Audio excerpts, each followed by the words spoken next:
Okay, I think we're live now, hopefully. Hi everyone, can you hear me? Yes, I'm late. You know how it is.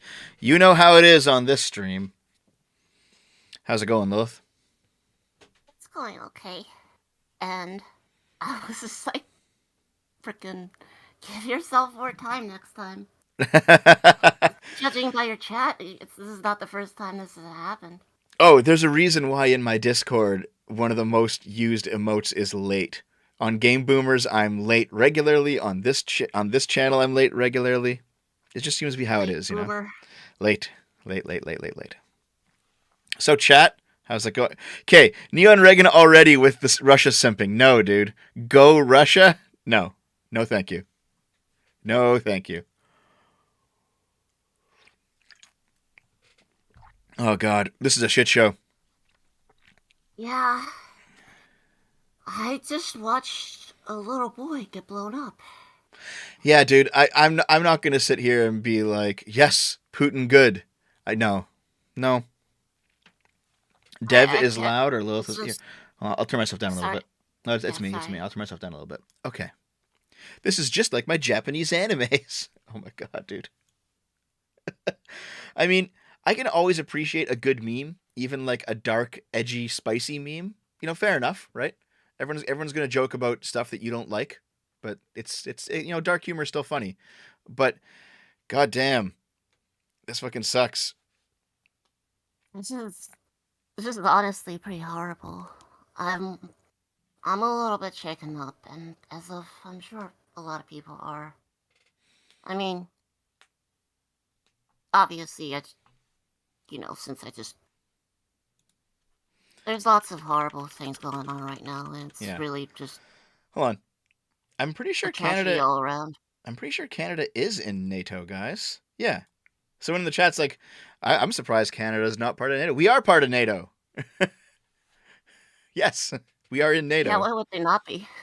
Yeah, because NATO came about after the Second World War, right? And it was the Allies in the Second World War against the Soviets.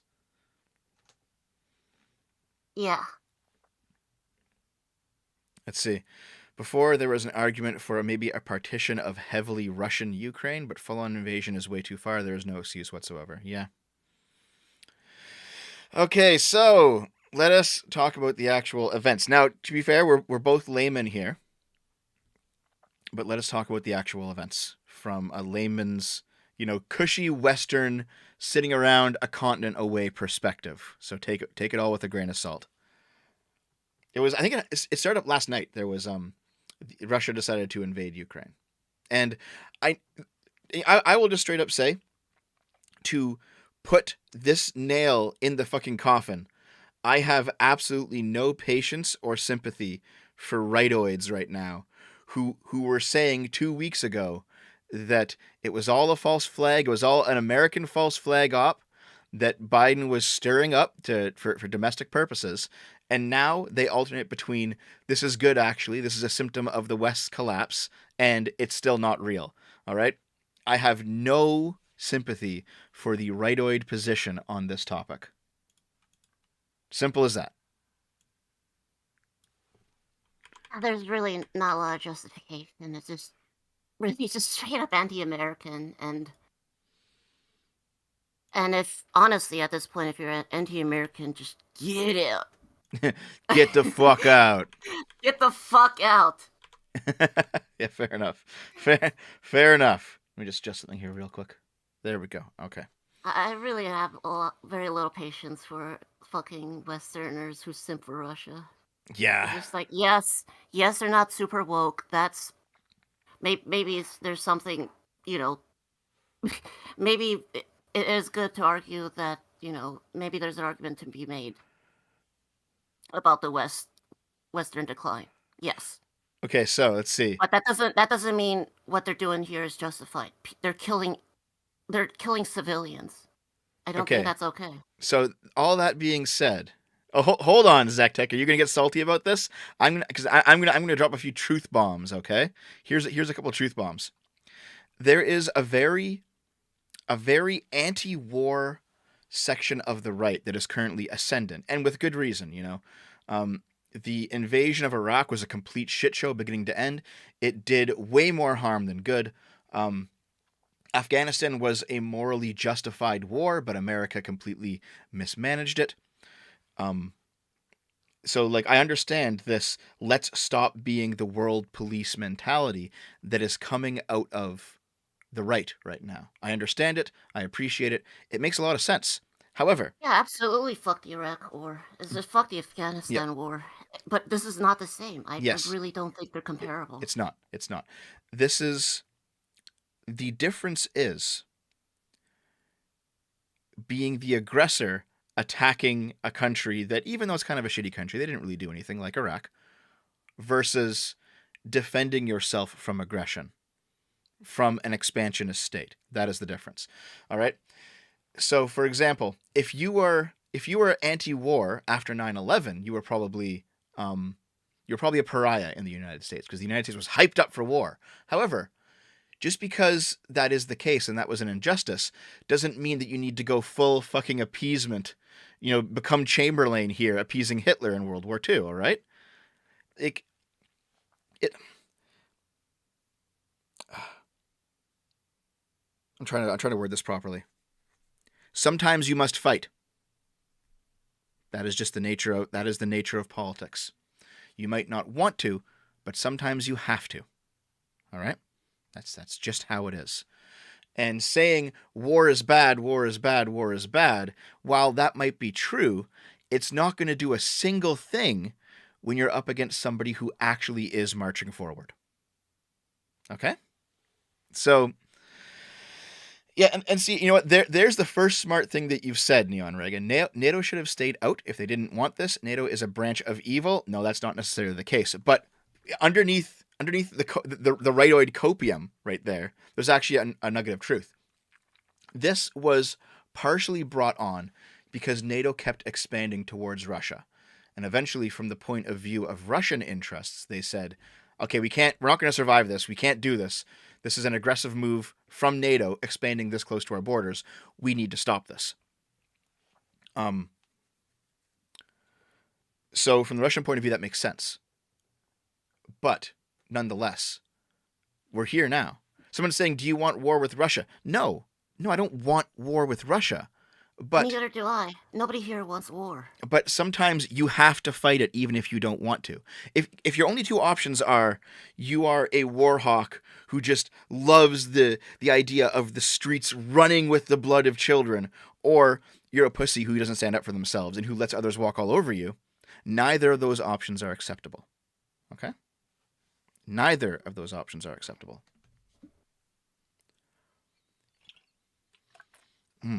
Absolutely. Yeah, lots of Putin Tate licking going on in the comments. Yes, I don't understand the simping for Putin. I don't get it. I don't explain it to me, chat. I don't understand. It's ridiculous. I'll read the super chats at the end, okay? I want to rant for a bit. I don't understand, dude. Now, here's the thing. Ukraine is different, okay? Ukraine is not in NATO, actually. It was planning to join NATO. It was leaning more towards the West, but it's not in NATO. So there's like an argument to kind of, build up in case of attack, but not attack yet. If, for example, Russia actually attacked a NATO country, I think the West would be completely morally justified in retaliating. As horrific as that situation would be, it would still be the right thing to do. So Yeah, I don't think I don't think anybody obvious, as I mentioned earlier. We're not a pro-war channel. We've never been war hawkish. We've we've spoken out against the Iraqi war and won it. But this is there's a difference between going after imaginary weapons of mass destruction that don't exist and just letting Putin do whatever the fuck he wants. yeah, I think we would lose out on the world stage and look weak more pathetic and weaker Oh god. than what we currently already look like. Dragon Fat in the fucking chat. Russia is Chris Chan, Ukraine is his mom. Yes, I saw the fucking meme. We've all seen the Yes. meme. Oh god. Yep. Oh, see, like here, DA1 Barker. We are not pro-war, but you need to die for global homo. No, no, and that say here, That's not what we're saying. no. Okay, when people are saying where is the rightoid, there, that's the rightoid position that is stupid. No, it's not about dying for global homo. You know what it is? It's about. It is about understanding that, for example, the neoliberal end of history that Francis Fukuyama talked about did not come to pass and will not come to pass. Okay, and that the liberalism as a camp, it is not. It is a camp. It is a faction. And it is a faction that needs to be defended if you want your way of life to continue. Now that sounds like an extremely nationalist sentiment, and I'm okay with that. You know what? I'm okay with being a liberal nationalist. All right, I'm okay with that. But what that entails is that when war comes for you, you man up and you fight it, and you don't cuck out because of, for example, business interests or because of peaceniks who are like, war is bad. You know, yeah, war is bad. We get it. We understand. But you know what? There are greater things at play here. Sometimes you just need to do what's right. What's right isn't like we're not talking about like going straight into Ukraine. We're talking about like at the very least the harsh sanctions that are currently being imposed. Oh yeah, I think As those are well gonna as the unroll. further armaments of our NATO allies. I think that's what we should focus on right now. Yeah, I have a feeling that Ukraine's already fucked. But at the same time, wait, nationalist socialism. When did I say socialism? I said liberalism. No. No. So, in any case. Hold on. I didn't say socialist. I said national liberal. Liberal nationalist, not national socialist. Encourage a nuclear war. Oh god. Do you guys not have any testicles left? It's not about encouraging nuclear war. It's about understanding it's here. Either you fight it or you die. Pick one. There you go. Mods, Fuck. force feminize that man. Forcibly feminize all the ballless. Please look at the Budapest Memorandum. The U.S. has a commitment here, a commitment that should have been honored when Crimea fell to Russia. Yeah. So that's actually the point, is that America is not doing its job. And I'm okay to say that. Like, America is not doing its job. America is fucking up right now. It should be a lot harder.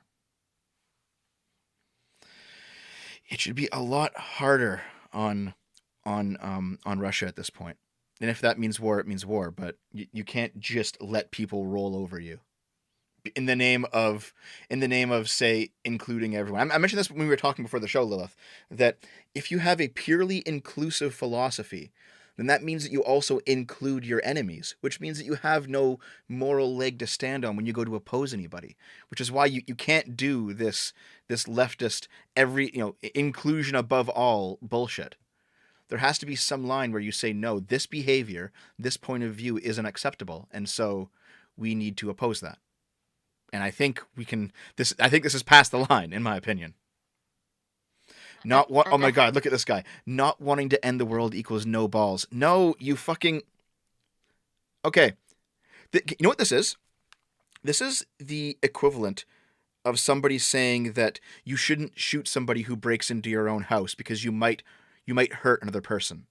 Yes. Yeah. But you have to. This is literally no different. Yeah. It's the same values on a bigger scale. Yes. I'll just let them take your TV and violate your wife and just and take away your children to sell them to slave markets. Just let them do whatever. Let them take your whole fucking country because it's not worth fighting a war. No, you have to defend yourself. Period.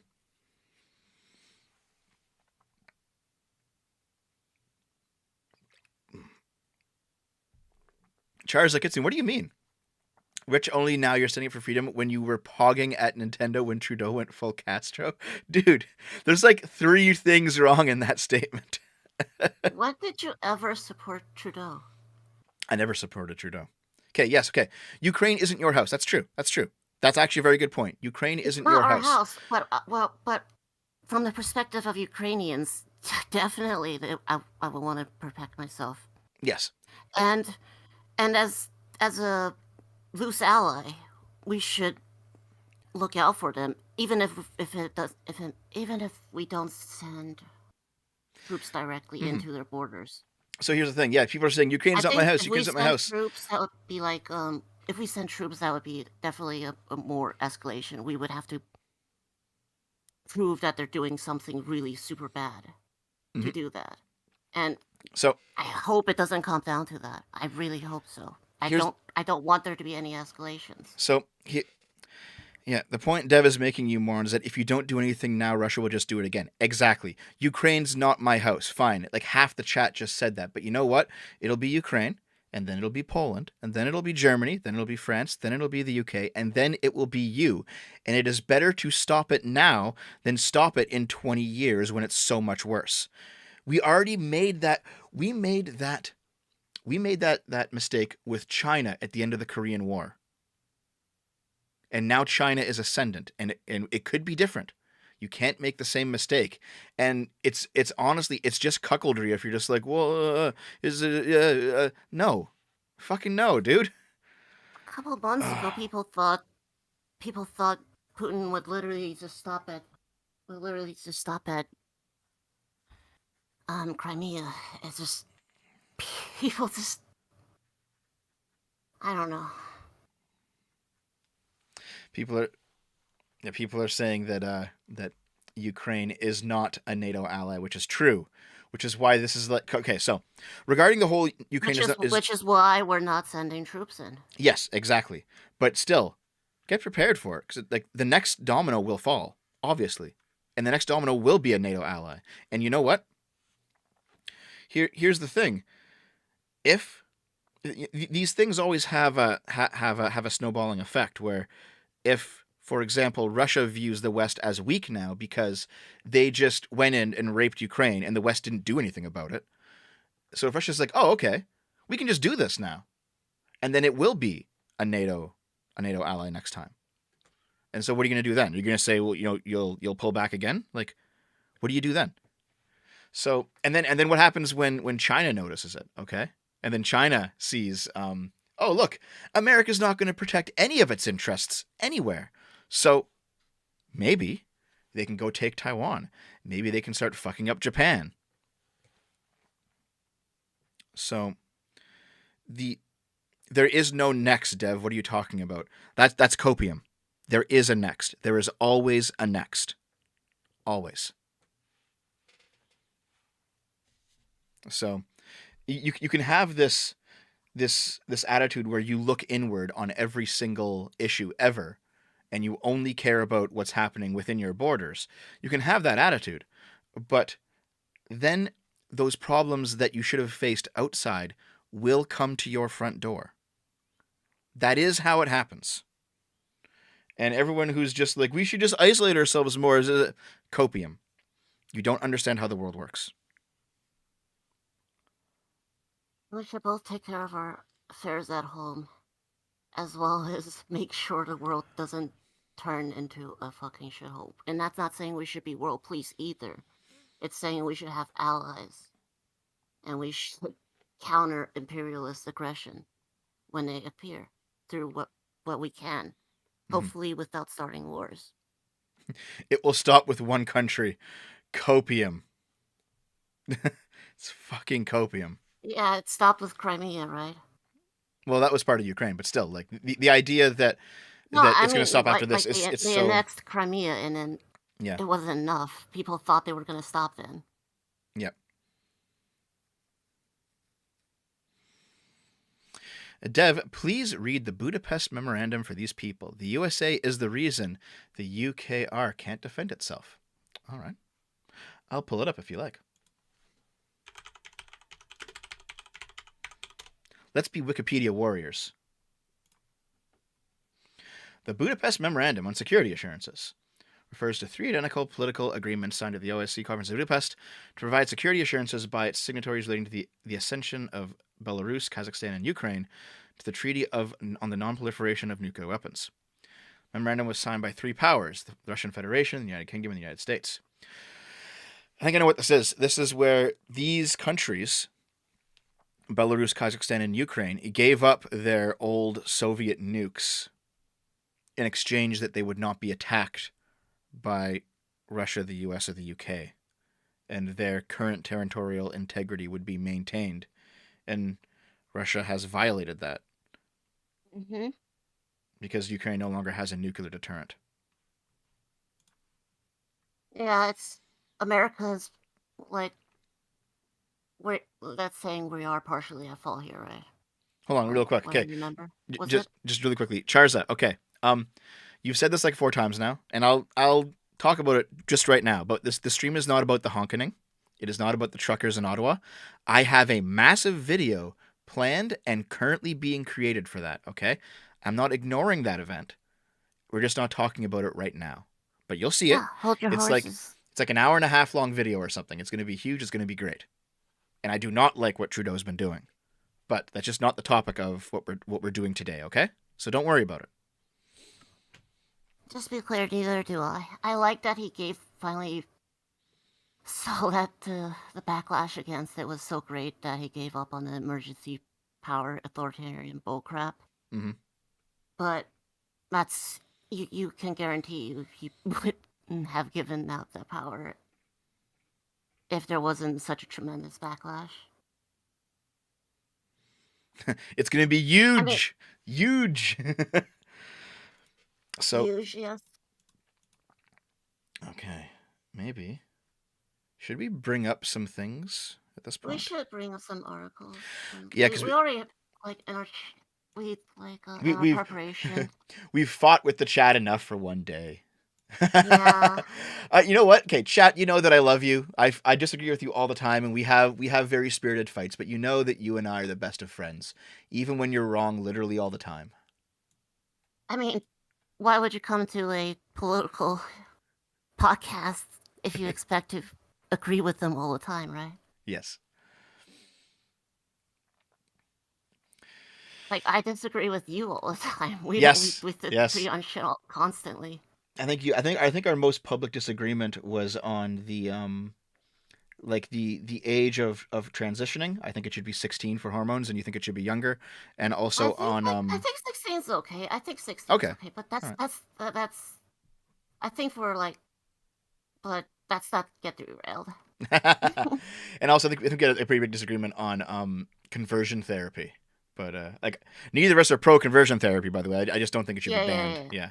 So like adults should be able to do it, basically. I just think the industry, like, I just think quackery as a general shouldn't really be allowed to just like peddle lies to people. No, I agree with that. And yeah. I do believe like conversion therapy falls under quackery. By the way, people are saying that I should be signing up to fight. Listen, you think I'm thin enough to fight? I'm actually a fat person in real life, okay?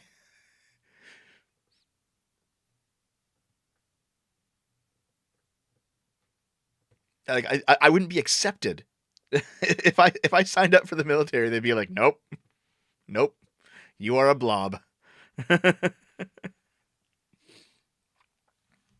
Yeah. Fat person's a bigger meat shield. Hey, you could be a heavy unit. How about that? Oh, I could actually just be like the TF2 heavy. Yes, you could be a tank. Like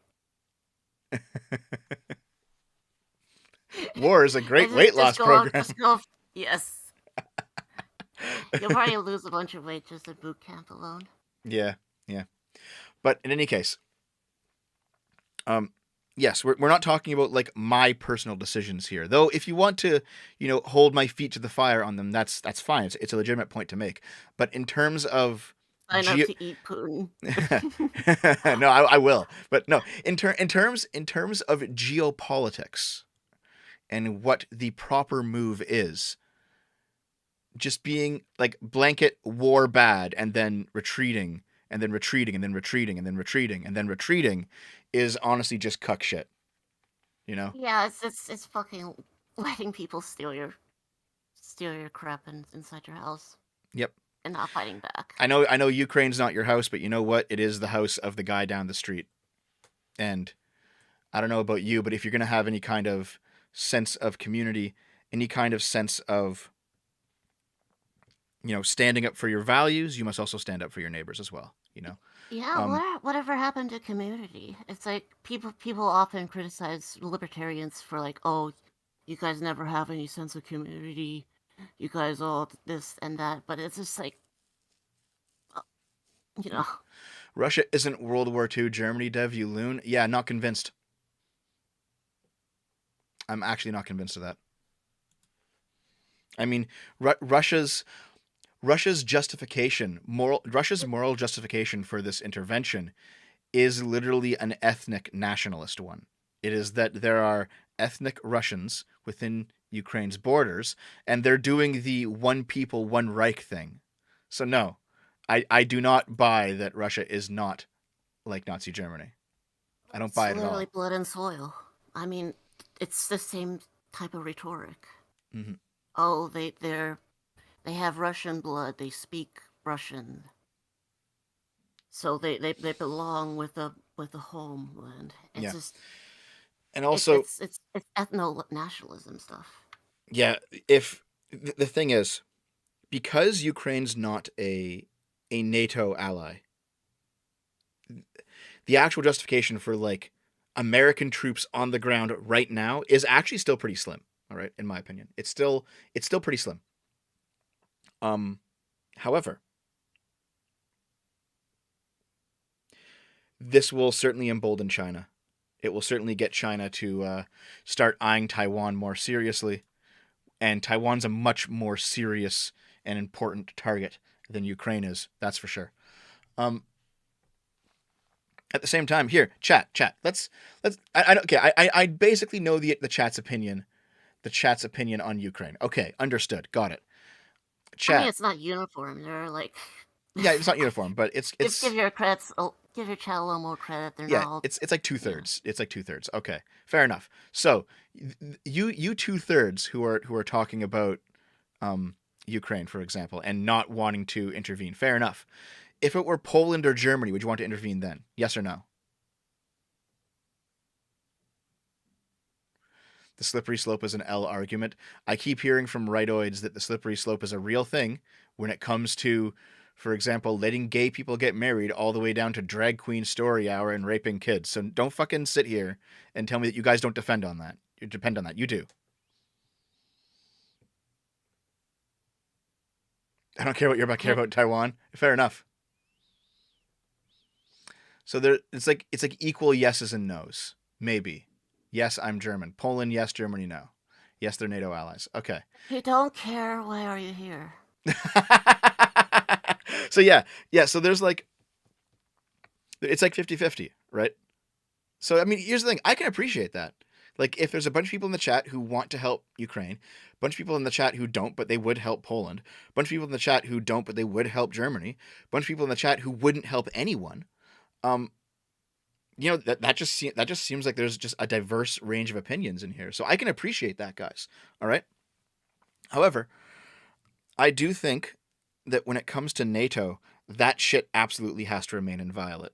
Like if if if a single Russian tank or Russian troop moves into Poland or into like Lithuania, then absolutely America should be at direct war with Russia. That's how it should be. And that would be a bad situation, but it would be the least bad of all possible alternatives. They'll be crossing a line, really. I Yeah. mean, they've already crossed a bunch of lines, but Yes. to cross the data line, we would just it was just fucking letting them do whatever at that point if we Yes. don't respond at the very least. Yeah. Like it, oh God, you need to have the moral authority to not want war but fight it if it comes. And you can't just stick your head in the sand and be like, "Well, it's not my business. It's not my business." Can't do that. It's moral cowardice in my opinion.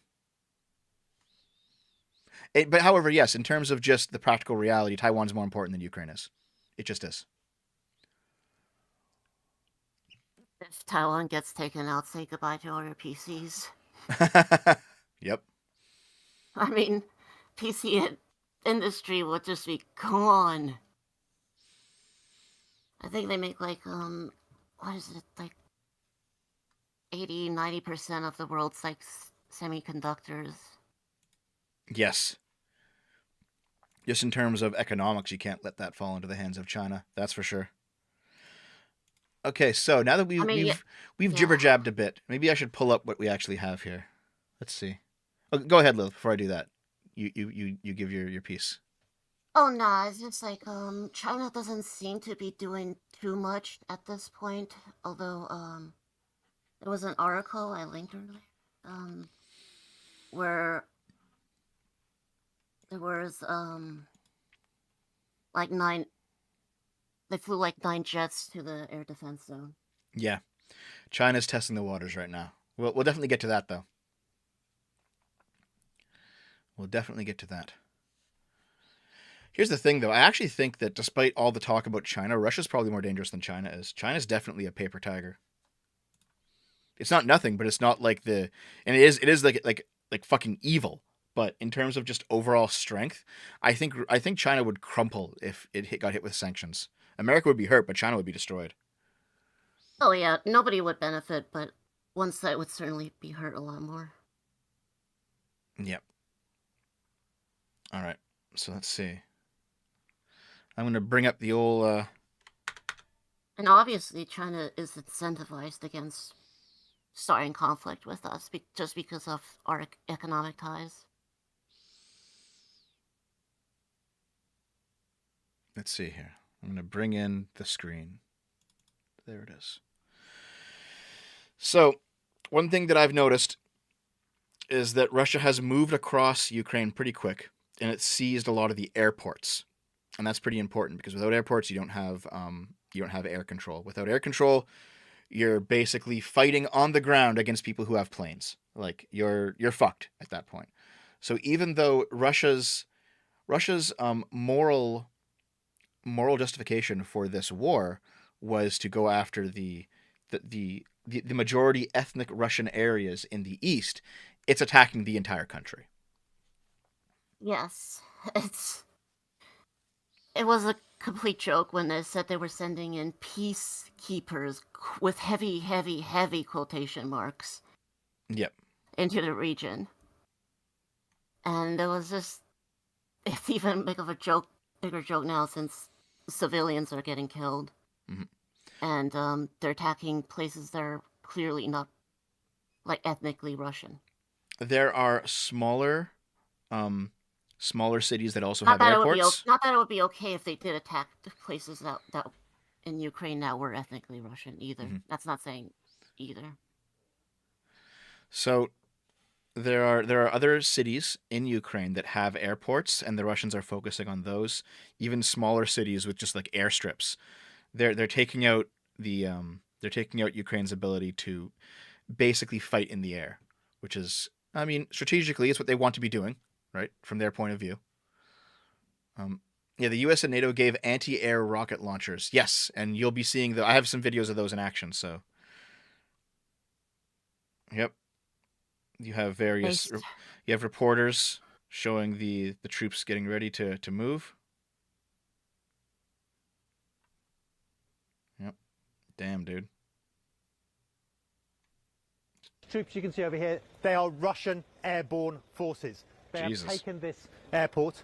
They've allowed us to come in and be with them as they defend the perimeter of this air base here, where helicopter-borne troops, these troops, were landed in the early hours of this morning to take and to form an air bridge to allow for more troops to come. Yeah, they did blow up the airport. These are Russian forces. You can tell they're Russian. Mm-hmm.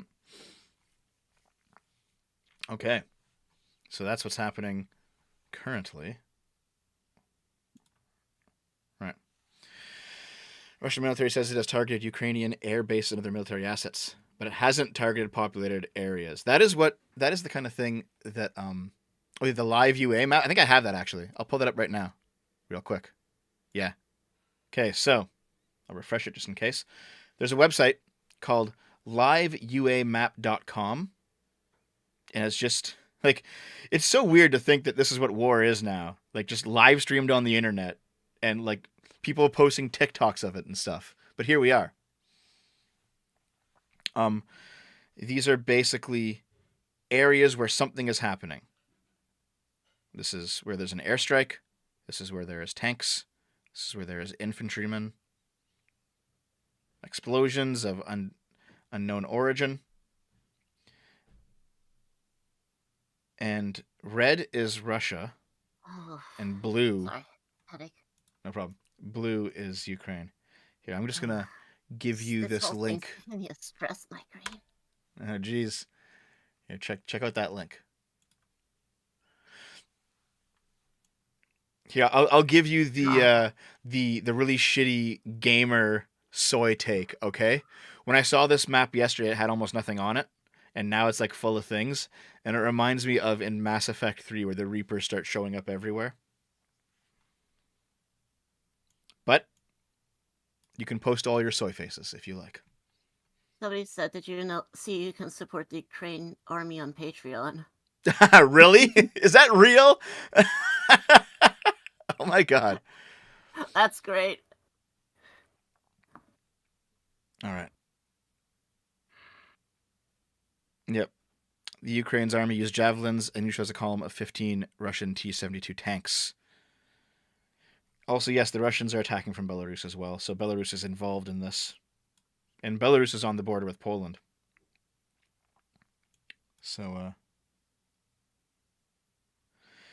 I do have some videos of some of these events that we can go watch, but this map, I'll post the map in the chat as well. What do you think the donation prizes are for the Ukrainian army? What do you think the tiers are? The tiers? Like the perks? What do you get? Yeah, what do you get? Maybe if they survive, you can get like a free trip to Chernobyl. You get a free Ukrainian fucking anime girl. NFT. Oh god, I've seen like pictures of like really hot Ukrainian soldier girls, and I'm just like, I can't simp. Do not show burning car wrecks. YouTube is taking down streams showing that because there are corpses in the wrecks. Jesus. Yeah. Jesus Christ.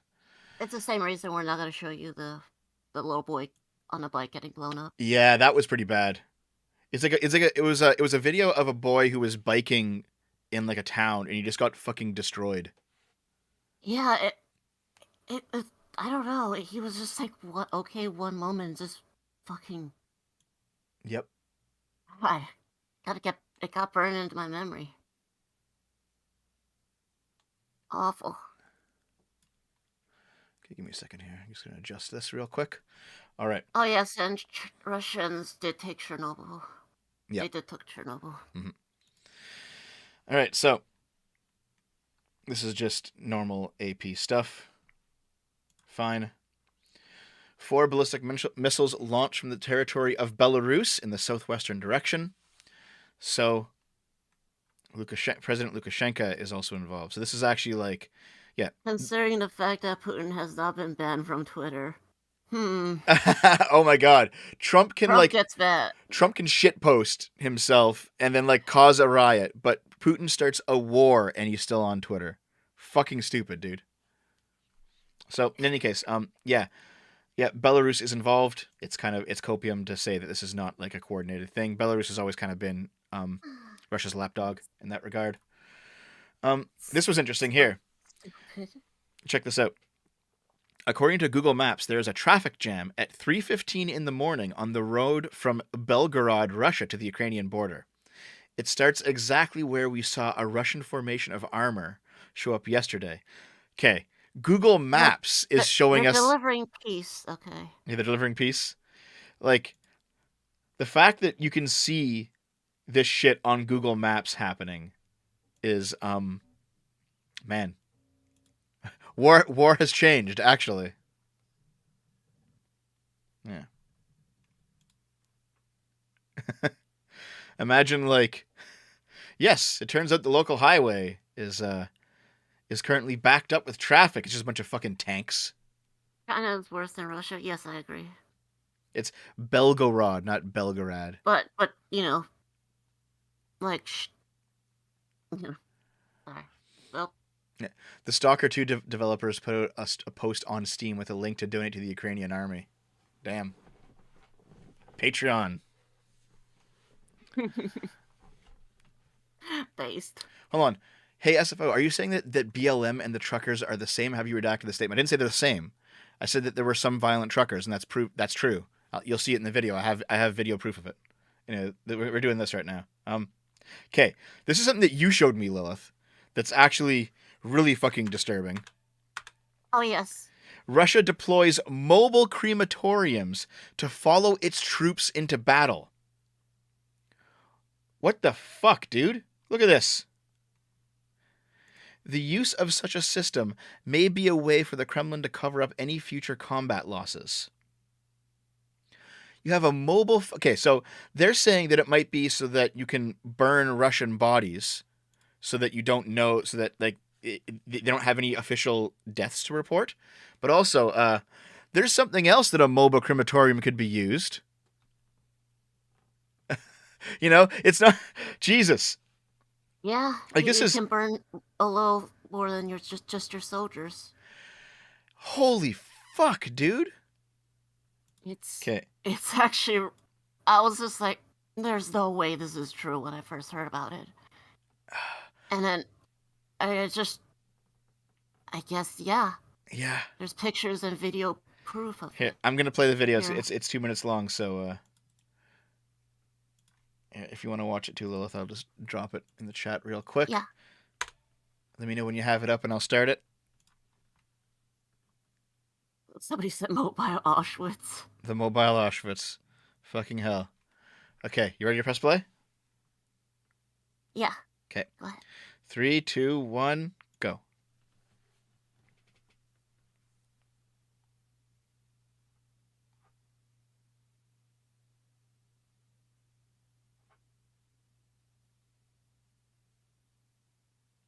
Jesus, dude. I don't hear any audio.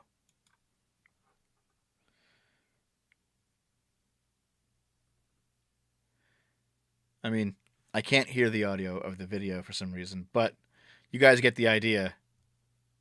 Let's just keep let it play. Yeah. Fucking hell. Yeah. You could fit a lot of people in there.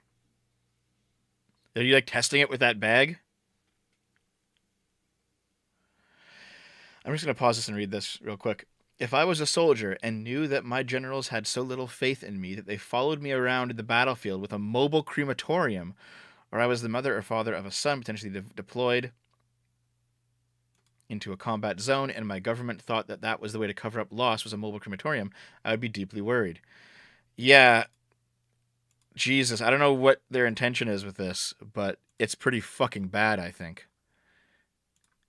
I'm going to try to, like, figure out why. And they're deploying this into Ukraine, too. Yeah. This is not just at the Russian border. Okay, all right. So I guess that video just didn't have any audio. And Russia camps come to you. Oh, God.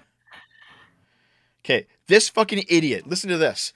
Lots of people in Ukraine are crowding together inside. Only 35% of Ukrainians have been vaccinated. Less than 2% have been boosted. Shut up. I saw that myself, too. This is not the fucking time. Shut up. Shut up. That was, like, what the fuck? Okay. Coronavirus doesn't matter. It matters, but not as much as this. Yeah, this is ridiculous, this part. Okay. It's just fucking hell. Yep. All right. It's just like, what are they expecting the Ukrainians to do? Go outside and get bombed? Like that little boy on a bike? So, breaking. President Zelensky confirms that Russian invasion forces have tried to breach into Kiev through the Chernobyl exclusion zone. Any indiscriminate shelling in this area could be disastrous for all of Europe. Please, guys, do not fucking start a war in Chernobyl, you idiots. My God. Fire right now. Can you fucking imagine just bombs going off in Chernobyl? And air flying out. Fuck. We're actually going to get like real life Stalker. By the wind. We're going to get real life Stalker. Oh, God. Okay. Jesus. What else do I have here? Oh, yeah, so the death toll so far is about 40 people, but that's about 6 hours old. It's probably more at this point. Here's somebody who's actually in Ukraine right now. The momentum of everyday life is extraordinary. Here in Kiev, traffic is still flowing as normal. Buses are still operating. People are still on the sidewalks, all with the irregular drumbeat of explosions every few minutes in the background. Damn, dude, I don't know what to think about that. Just normalcy, I guess. Normalcy bias. Get back to your wagey job. Interior Ministry update. Flying off in the background. Interior Ministry update from Ukraine. The state border of Ukraine was attacked by Russian troops. 5 a.m. Attacks on border units. Yep. Artillery, heavy equipment, small arms. There's attacking a shit ton of places, not just where Russia said they were going to go. So this is a full scale invasion. It's not just, those little bits. However, it does seem like Ukraine is fighting back because there's explosions happening in Russia as well. So they're shooting rockets back and forth at each other. There is a big thing regarding Ukraine's Jewish population, which I don't know whether it's the truth. This person claims that Jewish people in Donetsk have been given leaflets ordering them to supply a list of property owned by Jewish people and to pay a registration fee or else have their citizenship revoked and face deportation. Haven't seen this said by anybody else. I don't... this might just be like somebody just being a moron on the internet. However, if you decide to search it up, you do find a lot of stuff about how Moscow is talking about denazifying Ukraine. And that's what's going on. They're denazifying Ukraine. So there's apparently Nazis in Ukraine. But there are, but there are some. There's a few. But like there's some. There's some in Russia too, I'm sure. The Ukrainian president is Jewish. There's a lot of Jewish people in Ukraine. This seems to be just this just seems to be rhetoric at this point. It literally is Nazis. Yeah.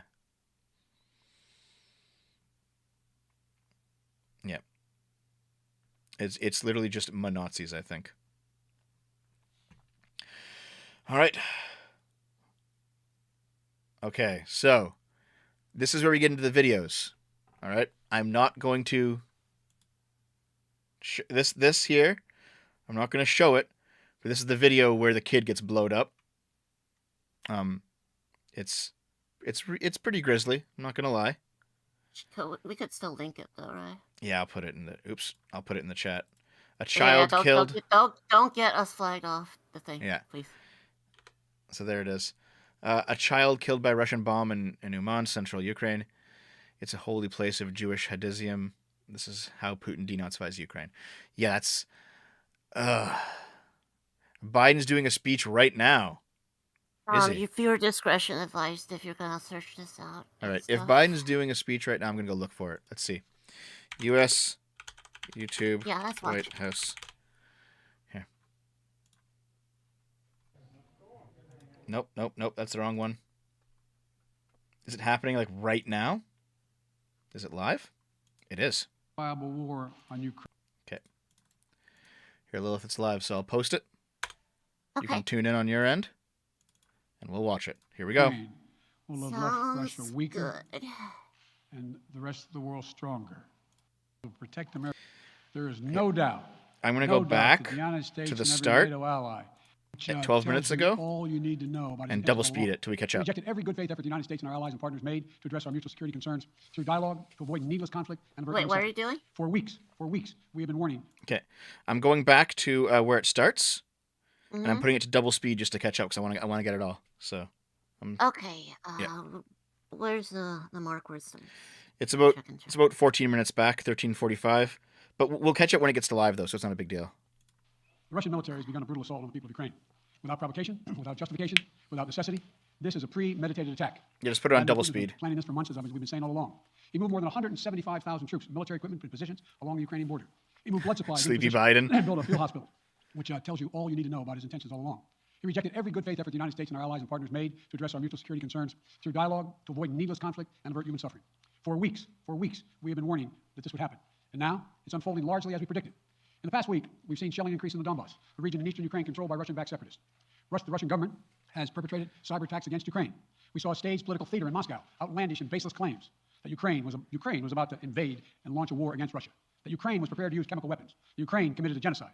Without any evidence, we saw a flagrant violation of international law in attempting to unilaterally create two new so-called republics to be fair, sovereign Ukrainian territory. To be fair, this and is what that the United Nations Security Council was meeting to stand up for Ukraine's sovereignty. To stave what Bush said about Iraq regarding chemical weapons. Within moments, missile strikes began to fall on historic cities across Ukraine. Then came the air raids, followed by tanks and troops rolling in. We've been transparent with the world. We've shared declassified evidence about Russia's plans and cyber attacks and false pretexts so that there could be no confusion or cover-up about what Putin was doing. Putin is the aggressor. Putin chose this war, and now he and his country will bear the consequences. Today, I'm authorizing additional strong sanctions and new limitations on what can be exported to Russia. This is going to impose severe cost on the Russian economy, both immediately and over time. We have purposely designed these sanctions to maximize the long-term impact on Russia and to minimize the impact on the United States and our allies. And I want to be clear. The United States is not doing this alone. For months, we've been building on double speed. Sounds like he has energy. Half the global economy. 27 members of the European Union, including France, Germany, Italy, as well as the United Kingdom, Canada, Japan, Australia, New Zealand, and many others, to amplify the joint impact of our response. I just spoke with the G7 leaders this morning, and we're in full and total agreement. We will limit Russia's ability to do business in dollars, euros, pounds, and yen to be part of the global economy. We'll limit their ability to do that. We're going to stunt the ability to finance and grow the Russian military. We're going to impose major, and we're going to impair their ability to compete in high-tech 21st century economy. We've already seen the impact of our actions on Russia's currency and the ruble, which early today hit its weakest level ever in history. The Russian stock market plunged today. The Russian government borrowing rate spiked by over 15%. In today's actions, we've now sanctioned Russian banks that together hold around $1 trillion in assets. This is actually true. We cut off Russia's largest bank, a bank that holds more than one-third sanctions do work, by but itself. It's not the same as fighting them, you know. Today, but they do we're also work. blocking 4 more major banks. That means every asset they have in America will be frozen. We do have to recognize that this includes VTB, the second largest bank in Russia, regular which has civilians $250 billion. which is unfortunate. As promised, we're also adding names to the list of Russian elites and their family members that were sanctioned as But well. it seems like as I said on Tuesday, these are people who is personally gained from the Kremlin's targeting, policies, and they should share in the pain. the We will Russian keep up this drumbeat oligarchs, of those designations which against I have no corrupt problem leaders in the days with. ahead. Fuck them. On Tuesday, If they we remove stopped the Russia government from raising money SWIFT, then from Russia US said it or should European attack banks. the West. Now we're going to apply the same restrictions to Russia's Well, largest state-owned enterprise. fuck 'em. Companies with assets that exceed $1.4 trillion. Some of the most powerful impacts of our actions will come over time, as we squeeze Russia's access to finances and technology for strategic sectors of its economy and degrade its industrial capacity for years to come. Between our actions and those of our allies and partners, we estimate that we'll cut off more than half of Russia's high-tech imports. It'll strike a blow to their ability to continue to modernize their military. It'll degrade their aerospace industry, including their space program. It'll hurt their ability to build ships, reducing their ability to compete economically. And it'll be a I think major the hit share to in its the long-term pain strategic line ambitions. is And we're preparing to do more. it's fairly In addition to based. the economic penalties we're imposing, we're also taking steps Because to these defend our guys NATO are allies, like Putin's particularly buddies. in the East. Tomorrow, Yep. NATO will convene a summit. We'll be there to bring together the leaders of 30 allied nations and close partners to affirm our solidarity and to map out the next steps we will take to further strengthen all aspects of our NATO alliance. Although we provided over $650 million in defensive assistance to Ukraine just this last year, let me say it again. Our forces are not and will not be engaged in the conflict with Russia in Ukraine. Our forces are not going to Europe to fight in Ukraine, but to defend our NATO allies and reassure those allies in the East. As I made crystal clear, the United States will defend every inch of NATO territory with the full force of American power. And the good news is, NATO is more united and more determined than ever. There is no doubt that the United States and every NATO ally will meet our Article 5 commitments, which says an attack on one is an attack on all. Over the past few weeks, I ordered thousands of additional forces to Germany and Poland as part of our commitment to NATO. On Tuesday, in response to Russia's aggressive action, including its troop presence in Belarus and the Black Sea, I've authorized deployment of ground and air forces already stationed in Europe to NATO's eastern flank allies, Estonia, Latvia, Lithuania, Poland, and Romania. Our allies have also been stepping up, adding the other allies, the rest of NATO, adding their own forces and capabilities to ensure collective defense. And today, within hours of Russia's unleashing its assault, NATO came together and authorized and activated an activation of response plans. Like I said, This will enable NATO's high readiness forces to deploy and when and where they're needed, protect our NATO allies on the eastern boundaries of Europe. And now I'm authorizing additional U.S. force capabilities to deploy to Germany as part of NATO's response, including some of the U.S.-based forces that the Department of Defense placed on standby weeks ago. I've also spoken with Defense Secretary Austin and Chairman of the Joint Chiefs, General Milley, about preparations for additional moves should they become necessary to protect our NATO allies and support the greatest military alliance in the history of the world, NATO. As we respond, my administration is using the tools, every tool at its disposal to protect American families and businesses from rising prices at the gas pump. You know, we're taking active steps to bring down the cost, and American oil and gas companies should not exploit this moment to hike their prices to raise profits. You know, in our sanctions package, we specifically designed to allow energy payments to continue. We are closely monitoring energy supplies for any disruption. We've been coordinating with major oil-producing and consuming countries toward our common interest to secure global energy supplies. We are actively working with countries around the world to elevate collective release from the strategic petroleum reserves of major energy-consuming countries. And the United States will release additional barrels of oil as conditions warrant. I know this is hard, and the Americans are already hurting. I will do everything in my power to limit the pain the American people are feeling at the gas pump. This is critical to me. But this aggression cannot go unanswered. If it did, the consequences for America would be much worse. America stands up to bullies. We stand up for freedom. This is who we are. Let me also repeat the warning I made last week. If Russia pursues cyber attacks against our companies, our critical infrastructure, we are prepared to respond. For months, we've been working closely with the private sector to harden their cyber defenses, sharpen our ability to respond to Russian cyber attacks as well. I spoke last night to President Zelensky of Ukraine, and I assured him that the United States, together with our allies and partners in Europe, will support the Ukrainian people as they defend their country. We'll provide humanitarian relief to ease their suffering. In the early days of this conflict, Russian propaganda outlets will keep trying to hide the truth and claim success for its military operation against a made-up threat. But history has shown, time and again, how swift gains in territory eventually give way to grinding occupations, acts of mass civil disobedience. I guess the Americans would know that, eh? Next few weeks, months, will be hard on the people of Ukraine. Putin has unleashed a great pain on them. But the Ukrainian people have known 30 years of independence, and they've repeatedly shown that they will not tolerate anyone who tries to take their country backwards. This is a dangerous moment for all of Europe, for the freedom around the world. Putin has committed an assault on the very principles that uphold the global peace. But now, the entire world sees clearly what Putin and his Kremlin allies are really all about. This was never about a genuine security concerns on their part. It was always about naked aggression, about Putin's desire for empire by any means necessary, by bullying Russia's neighbors through coercion and corruption, by changing borders by force, and ultimately by If you go to poll right now, it has the Hell March theme from Red Alert 2. When the nations take what they want by force. But there's a vision that the United States and freedom-loving nations everywhere will oppose with every tool of our considerable power. The United States and our allies and partners will emerge from this stronger, more united, more determined, and more purposeful. Putin's aggression against Ukraine will end up costing Russia. Yeah, it's not me breathing, guys. It's Biden. We will make sure of that. Putin will be a pariah on the international stage. Any nation that countenances Russia's naked aggression against Ukraine will be stained by association. When the history of this era is written, Putin's choice to make a totally unjustifiable war on Ukraine will have left Russia weaker and the rest of the world stronger. Liberty, democracy, human dignity, these are the forces far more powerful than fear and oppression. They cannot be extinguished by tyrants like Putin and his armies. They cannot be erased by from people's hearts and hopes by any amount of violence and intimidation. They endure. In the contest between democracy and autocracy, between sovereignty and subjugation, make no mistake, freedom will prevail. God bless the people of a free and democratic Ukraine. May God protect our troops. Associated Press, Zeke. With President Putin at this point, and what interactions have you had with the Russian government? I heard the first part. Do I have any plans to speak with Putin at this point? And what communications have you had with the Kremlin as far as military operations in Ukraine and making sure this does not spiral into a larger conflict? Well, it's a large conflict already. The way we're going to ensure it's not going to spiral to a larger conflict is by providing all the forces needed in the Eastern European nations that are members of NATO. NATO is more united than it's ever been, and I have no plans to talk with Putin. Wall Street Journal, Tarina. Mr. President, you didn't mention SWIFT in your sanctions that you announced. Is there a reason why the U.S. Isn't doing that? Is there a disagreement among allies regarding SWIFT and whether Russia should be allowed to be part of it? The sanctions that we propose on all their banks have equal consequence, maybe more consequence than SWIFT, number one. Number two, it is always an option, but right now that's not the position that the rest of Europe wishes to take. Cecilia Vega, ABC. Yeah, we'll talk about SWIFT a little bit later. Have not been enough to deter Vladimir Putin to this point. What is going to stop him? How and when does this end? And do you see him trying to go beyond Ukraine? And a second question I'll just give to you now. The statement that he gave last night, the threat that he gave, the West will face consequences greater than any you have faced in history. Is he threatening a nuclear strike? I have no idea what he's threatening. I know what he has done, number one. And number two, no one expected the sanctions to prevent anything from happening. This is going to take time, and we have to show resolve, so he knows what's coming. And so the people. He's actually taking real questions. I'm surprised. That's what this is all about. This is going to take time. It's not going to occur. He's going to say, "Oh my God, these sanctions are coming. I'm going to stand down." He's going to test the resolve of the West to see if we stay together, and we will. We will, and it will impose significant costs on him. Will he go beyond Ukraine, sir? Do you see him going? Yes. Two topics, just really quick. First, markets are down and gas prices are up. I know you always stress the difference between Wall Street and Main Street, but everybody seems to be in for some economic pain. How economically painful is it going to get for people in this country? And I do have one more question. First of all, there's no doubt that when a major nuclear power attacks and invades another country, that the world is going to respond, and markets can respond all over the world. So there's no doubt about that. Number one. Number two, the notion that this is going to last for a long time is highly unlikely as long as we continue to stay resolved in imposing the sanctions we're going to impose on Russia, period. What's the next question? I'm sorry. The next question is, did you underestimate Putin, and would you still describe him the way that you did in the summer as a worthy adversary? At the time, he was. I made it clear as an adversary, and I said he was worthy. I didn't underestimate him. And I've read most of everything he's written. Did you read it? I'm not being a wise guy. You heard the speech he made. Wise guys. Going into Ukraine. He has much larger. Cut out the malarkey, Putin. Reestablish the former Soviet Union. That's what this is about. And I think that his ambitions are completely contrary to the place where the rest of the world has arrived. You're confident that these devastating sanctions are going to be as devastating as Russian missiles and bullets and tanks? Yes, Russian bullets, missiles, and tanks in Ukraine. Yes, I am. If sanctions cannot stop President Putin, what penalty can? I didn't say sanctions couldn't stop him. You've been talking about the threat of these sanctions for several weeks now. Yes, but the threat of the sanctions and imposing the sanctions and seeing the effect of the sanctions. Two things. And we're now he's going to begin to see the effect of the sanctions. And what will that do? How will that change his mindset here, given he's because attacking we'll so weaken his country that he'll have to make a very, very difficult choices of whether to continue to move toward being a second-rate power or, in fact, respond. You said in recent weeks that big nations cannot bluff when it comes to something like this. You recently said the idea of personally sanctioning President Putin was on the table. Is that a step that you're prepared to take? And if It's not a bluff, it's on the table. Sanctioning President Putin? Yes. Why not sanction him today, sir?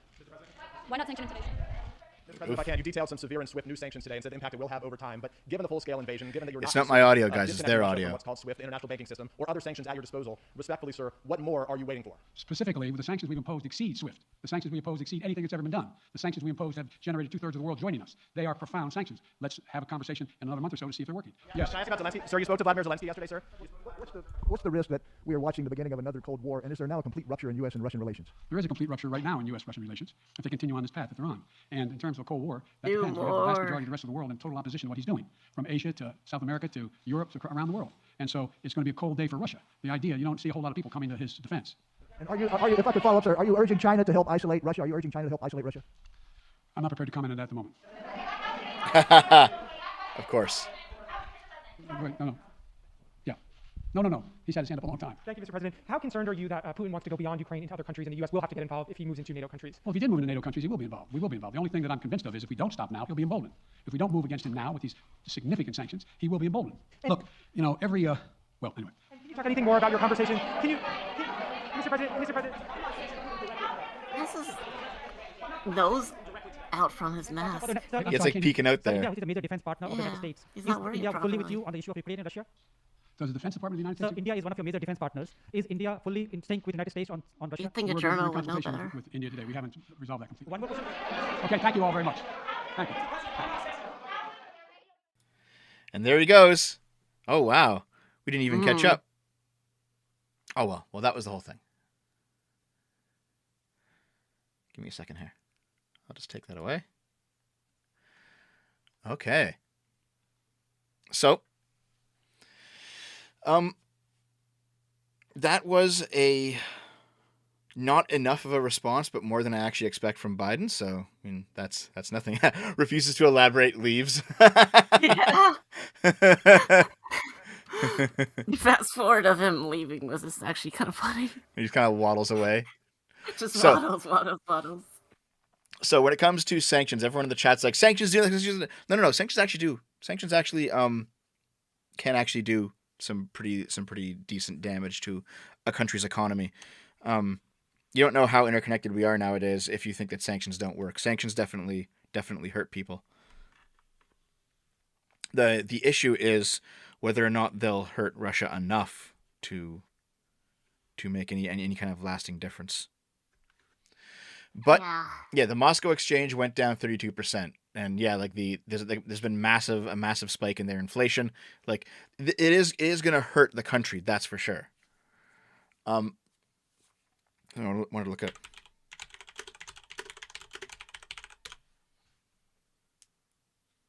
Adios disintegrates. Someone in the chat said that Ukraine has taken back at least 2 of the airports. One in Kiev and one in another city, but I can't find any kind of confirmation on that, unfortunately. So who knows? Who knows? Based if true. Based if true.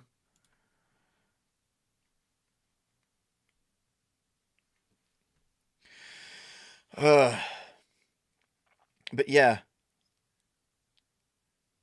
Okay, because sanctions totally ended Iran. The point of sanctions isn't to destroy a country.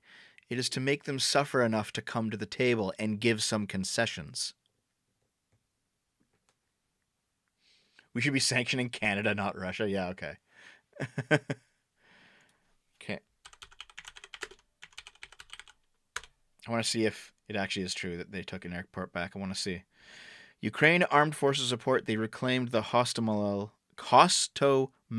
airport near Kiev. They reportedly retook it. Nice. Shit. Okay, let's see. I don't want to show this video. I guess the Patreon money is working. Okay, I'm currently playing a video that you guys can hear, but you can't see. It is a burning tank with like a field of corpses. So I'm not going to bring that up. But, Jesus Christ. Damn.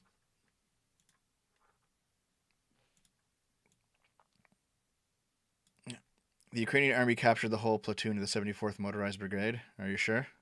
Let's see. Annex Canada while everyone's focused on Ukraine. Fuck off. All right. Don't want to go fofo out.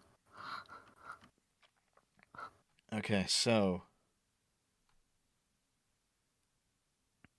hold on. Yep, Would you be so mad if America? That's just footage of the kid getting. Vote? Sorry, just that there's just more. I'm trying to skip the footage of the kid getting blown up. Yeah. If Canada joined the United States, I wouldn't mind, to be honest. I wouldn't mind if Canada joined the United States. Wouldn't bother me. Okay. Honorary American. Honorary American. We do need some of that First Amendment and Second Amendment up here. All right. I'm going to bring back in the screen. This is, not gonna lie, this is not very poggers, you guys. Yeah, I saw that too. Not very poggers. Yeah. Okay. So check. I'm just going to play a few short clips. It's not really worth... you've seen them all before, though. It's not really worth sending you to like sync up for like a 30-second clip or something. Oh, so yeah. No problem. I'm just going to show these. Check this out. I've already pre-screened these. There's no blood in them, so we're okay. But you can at least see a few of them.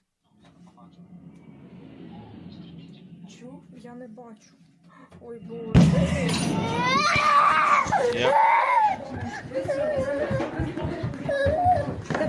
Someone just launched. So a Russian plane launched a few missiles at some guy's farm. Jesus, wrong target, guys. There's an apartment complex that got blown the fuck up. Yeah, and I don't think you... Yep. I don't know, could chat hear it, but there was like a kid screaming too. Yeah. There's a missile that just kind of fell. Oops. Как вам такой прецедент на победу? Damn, dude.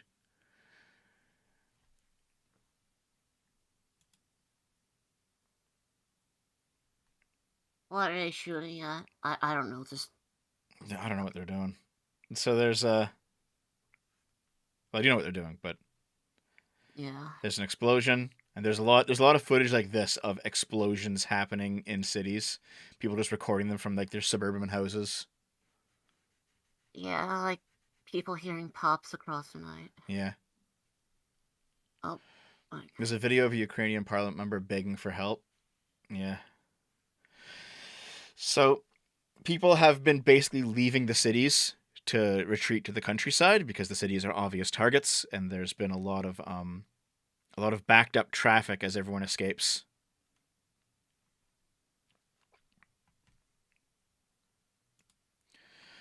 Yep, more explosions, more explosions. There's just a bunch of these. Now, here's what's interesting, is that a lot of the Russian people are not for this war. And usually you don't see protests like this on Russian streets because Russia has no problem cracking down on protests. And I'm sure these people will get cracked down on as well. But for now, there are actually protests in Russia against this war in Ukraine, which is at least somewhat heartening to see. Yeah. You got this woman. She's probably going to get sent. She's going to be in a camp somewhere, and she's going to be disappeared. But she's just saying she is in the heart of Moscow, saying war with Ukraine, shame on Russia. She's fucked. Granny, bless her. No, she's not a granny. This is like a mom age. Sorry, I thought you were talking about different picture. Yeah, I see a picture now. Yeah, she's yeah, she's fucked. Face though, but fucking hell, shit. And also, more than 150 senior Russian officials have signed an open letter condemning Putin's invasion of Ukraine. So this is not popular even on the home front. That's good. Yeah. Well, yeah. Obviously, nobody is a monolith. Like. Mm-hmm. But I'm glad even like the Russian officials are signing letters condemning it. It must take a lot of bravery to do, especially in Russia. Yeah. I watched this last night. It was like 2 or 3 a.m. I was watching the emergency meeting of the UN Security Council. So I'll just play this video really quick. It's Ukraine I addressing want to Russia. make it clear I we're said, not anti-Russia here. We're relinquish not your duties. anti-Russians. Mm. Like, we're anti like what Putin is doing, Yes. essentially. Yes. All right. So check this out, guys. As a chair, call Putin, call Lavrov to stop aggression. And I welcome the decision of some members of this council to meet as soon as possible to consider the necessary decision that would condemn the aggression that you launch on my people. There is no purgatory for war criminals. They go straight to hell, Ambassador. Damn, no chill. I wanted to say in conclusion that we aren't being aggressive against the Ukrainian people, but against the junta that is in power in Kiev. There are no more speakers on the list. This meeting is adjourned. Yeah. So. There we Right are. to hell. To the boiler room of hell. Fuck warmongers. So, I have a section of things we should probably look at as well that are coming from the West at this point. And yeah, that's definitely like today's quote. Yeah, there is no purgatory for war criminals. They go straight to hell. Damn. So, I'm going to read this to you, okay? And this is apparently, like, we don't know if it's true, but it sounds like it's very Trumpian sounding to me. If you move against Ukraine while I'm president, Trump is said to have told the Russian leader, I will hit Moscow. Putin reportedly scoffed, no way, leading Trump to say, all those beautiful golden turrets will be blown up. Like, okay, that Trump had it. Sounds like Trump. Like, it sounds like the Orange Man. Yes, it does. And that's how you have to do it. You have to have at least some kind of backbone.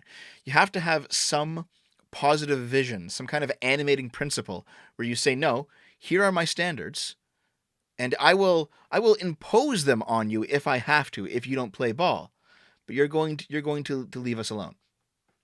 And, Chad Trump. It's funny because, like, okay, the chat is now like base Trump, based. But if Biden, you should go to the next one too. I will in a second. But like, if Biden were to come out and say the same thing and be like, "Hey, fuck you, we're stepping in," you guys are like anti-interventionists suddenly. Come on, guys, come on. Trump was not interested in building any kind of rebuilding a neutral space. He was just the swing in the other direction. He wasn't perfect by any means. So Trump said this as well. During the same visit, Trump reportedly told Xi that any military move against Taiwan would be met with an attack on Beijing. Xi, like Putin, is said to have been stunned, though it's possible neither man believed Trump was serious.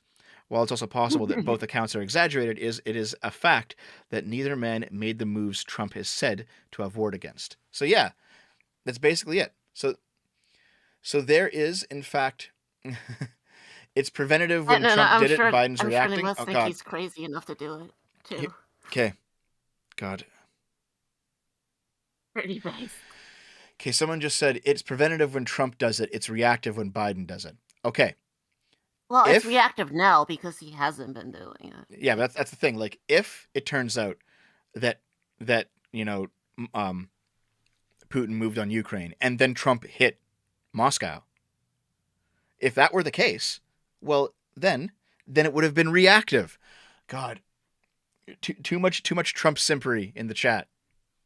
Trump was not the great evil everyone said he is, but he's not as good as you guys think he is either. It's okay. Let people have their fun. But a little bit. It is really funny. It is. It's if this is true. Not only is it funny, it's the right move.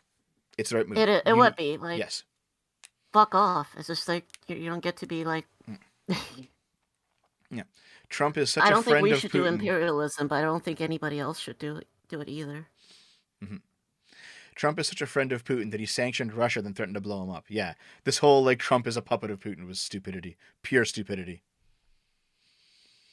Yeah, I don't know. I don't get it. I think Trump has some respect for Putin because of the whole macho man's thing, but it's just like he's still an American ultimately. Mm-hmm. Yes. Oh God, now the chat is like, oh, Dev's huffing coat. No. Remember, I'm always right. That's how it is. Yeah, Trump wasn't good. He wasn't bad. He was Trump. That's okay. Orange Man was Orange Man. If Biden wasn't a sponge before this, it would most likely not have come to this. Also, stop ignoring me, Devo, you gremlin, lem. Listen, the situation is less of like a go Trump. It's more of like a Biden, why didn't you keep up this kind of rhetoric? Because it was working. And I do think it was working. I do actually think it was working. If Biden said, you know what?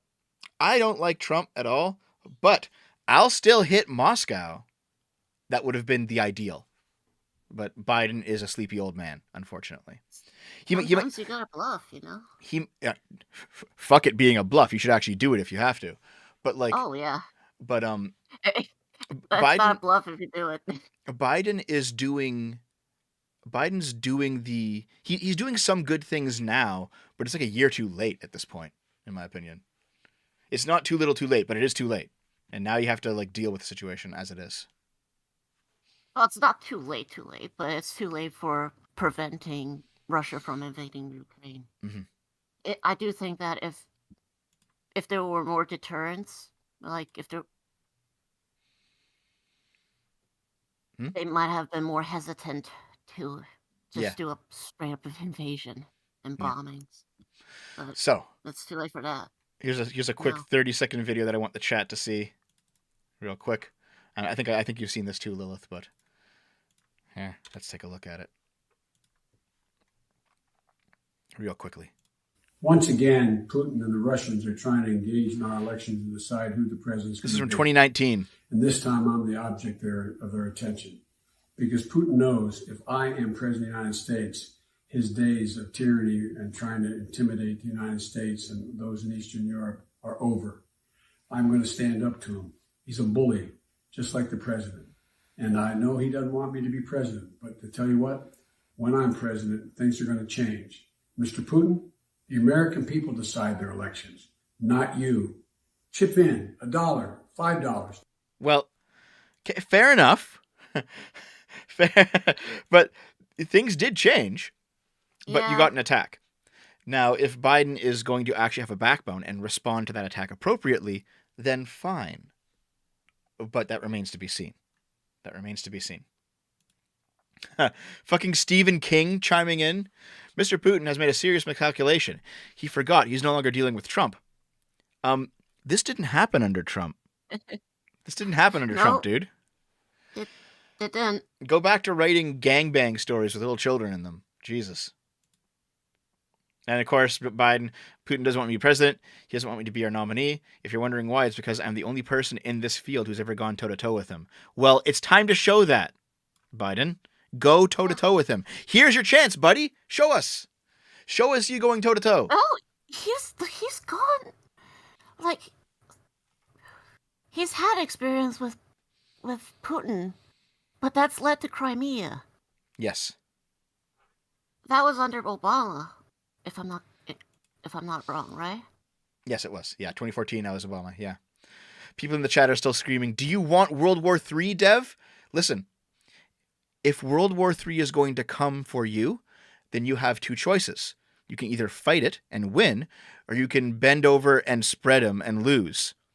There's no non-war option at this point. That is the reality. So just being like war is too terrible to risk, we can't. That's just giving up. Okay.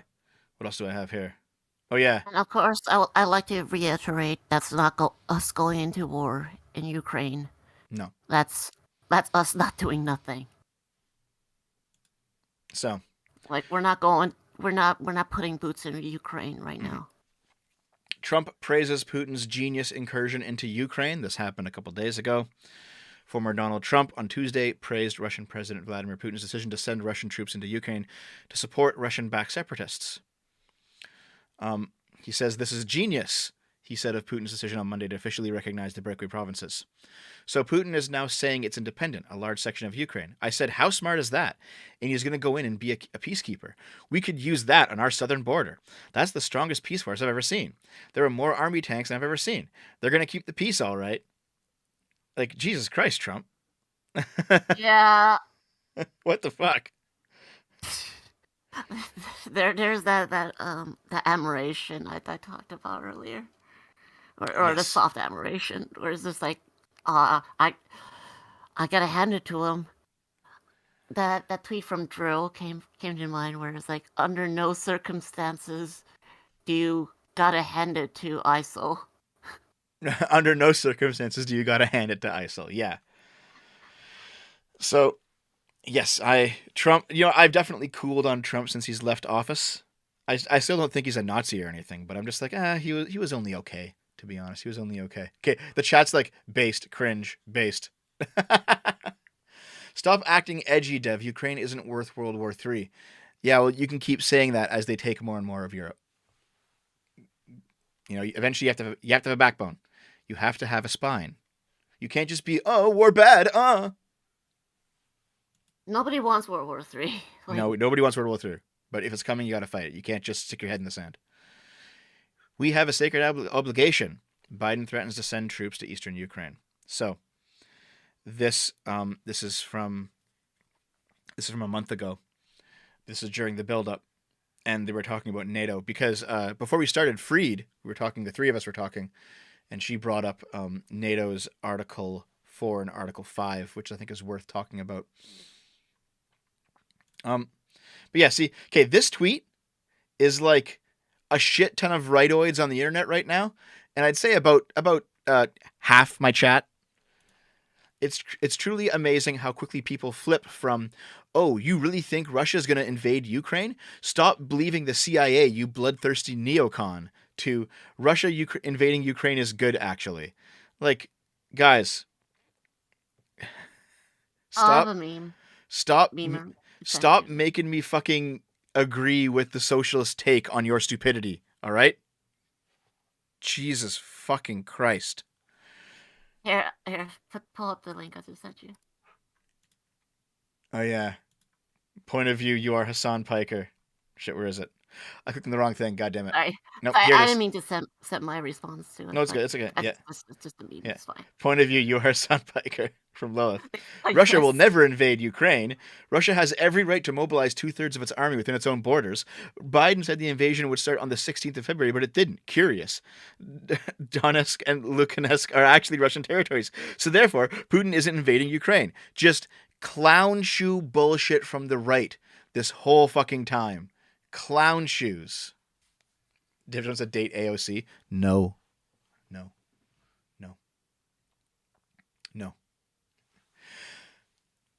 And okay, here. The final step of this is good, actually. It's not a real invasion. Like that the chat isn't saying that, okay? That's true. Like other rightoids I've seen online have said that.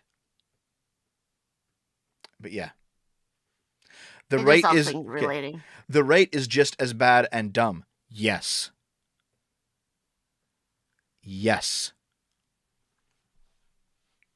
Just Chad, yes. The right. Okay, hold on. I'm going to be more clear about it. The right has the potential to be just as bad and dumb as the left, and has been. All right? At the moment, there are portions of the right that are not, but they are rapidly swinging in that direction once again. That does not mean that the left is good. That does not mean that the left is correct. It just means that the right is getting worse. The right is getting worse. I've seen right-wing people who haven't gone full retard on it. Yes, there are some, yes. And as well as leftists, too. I mean, you got to give credit where credit is due. Dev, this is why people don't like centrists. I don't care. I'm correct. You can dislike me, but I'm still correct. So, where was I? Oh, yeah. So, this is the whole SWIFT thing. SWIFT is like the international banking system, and the EU said that they're unlikely to cut Russia off from SWIFT for now. Russia has said that if they are ever cut off from SWIFT, they will attack the West directly. It won't be like a Ukrainian proxy war. It will be, we're just gonna fucking hit you. So that is definitely a line. But you know what? If you're afraid of escalation, fair enough. But if you're constantly afraid of escalation, then you're just gonna give them opportunities to take more. It's like, well, you're not gonna escalate, so I'll just take some more, and I'll just take some more, and I'll just conquer this country, conquer that country, and why not? And then eventually they're at your doorstep. Eventually, Russian fucking troops will roll up on the continental United States, 100 years down the line, and you'll be like, well, we can't really risk war, so we should just lay over and die. It's like, no.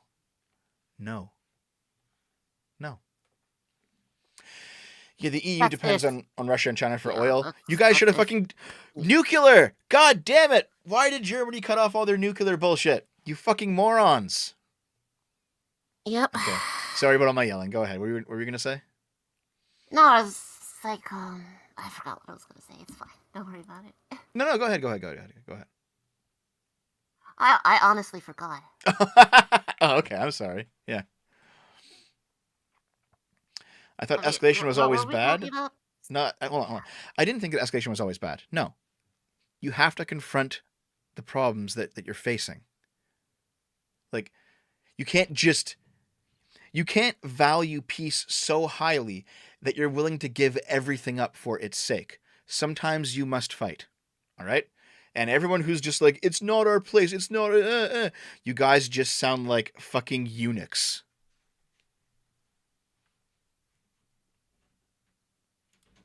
All right. More firepower is being sent into the NATO nations around Ukraine. So that's a current move that's happening. The U.S. has moved actual forces in response to Putin's Ukraine moves. So the forces, they're not in Ukraine, but they are in all the nations around it. They're basically sitting there, and I don't think they're going to do anything. I'm not even sure if it would be right for them to do anything. But they are there to defend if Putin goes further. NATO has straight up said, nope, we're still in the fight. NATO has vowed to defend its entire territory after Russia's move. And so here, NATO, it was Poland and the Baltic states have recently triggered Article 4 of NATO. That happened a couple hours ago. The parties will consult together whenever, in the opinion of any of them, the territorial integrity, political independence, or security of any of the parties is threatened. So Article 4 is the precursor to war. All right? It's the precursor to war. And I believe Article 5 is like... Yeah, Article 5. We're going to war. Yeah. An armed attack against one or more of them in Europe or North America shall be considered an attack against them all. And consequently, they agree that if such an armed attack occurs, each of them, in exercise of the right of individual or collective self-defense, will assist the party or parties so attacked. So yes, this is the...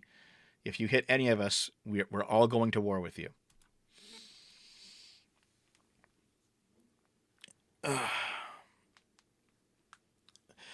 Not if it's not our fight. Oh, God.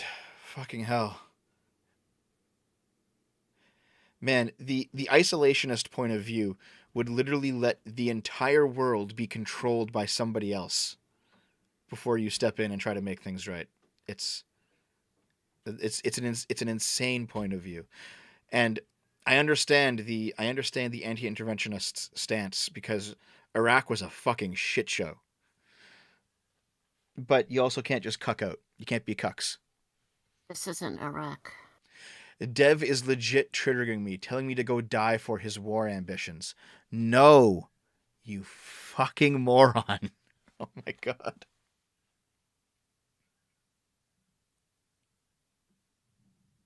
I hate to do this. I'm gonna soy face a bit, okay? You know that scene in the second Lord of the Rings movie where there was a giant fucking army of orcs outside that one keep they were all defending? All right?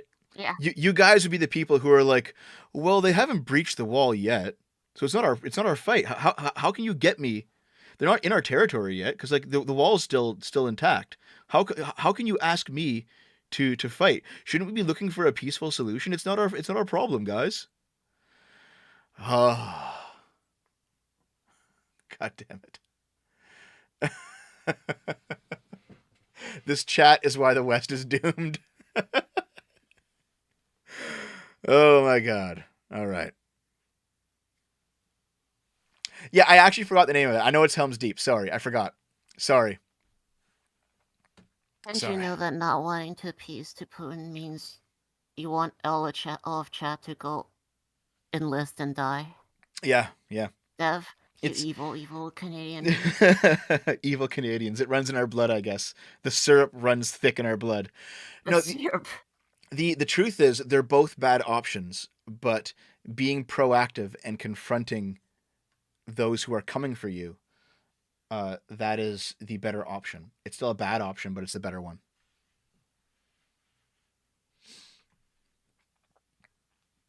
My line is Poland. Tell me why it should be anything more than that. I mean, you know what? That's actually a very fair point of view. You could say, that's my line too. Yeah, you could say like, okay, well, Ukraine's not really part of NATO. Russia's being shitty, so there shouldn't be troops in Russia in Ukraine. Fair enough. You know what? There should be sanctions and punishments. Yes, there shouldn't sanctions be, and like, punishments, but not troops. You know, I disagree with putting boots on the ground unless they're like doing some egregious shit, like really horrible shit to Ukrainians. They're already doing horrible shit, but it's just fucking hell. It's just so straight up. Where ultimately we World War III, it would be preferable if it's avoided, but it's not always up to us. Yes. I'll actually agree with you when you say that. Eccentric Ripper, eccentric Tripper. If it is the case that the line should be Poland, and before that it should just be sanctions, fine. You know what? I will 100% get on board with that. I'll agree with that. People are saying that I won't talk about Canadians sending troops or whatever. Yeah, you know what? We would have to as well. If Russia actually invaded a NATO country, yes, we would have to. I don't like it. It'd be necessary. I don't like it, but it would be necessary. Dev won't say Canadians should go in. Canadians should go in. There you go. It's not a good state of affairs, but I'm not just gonna sit. I'm just not just gonna like close my eyes, stick my head in the sand, fucking cope about it, and be like, oh, the pre-war consensus. No, the world's changed. You got to stand up for what's right. That's how it is.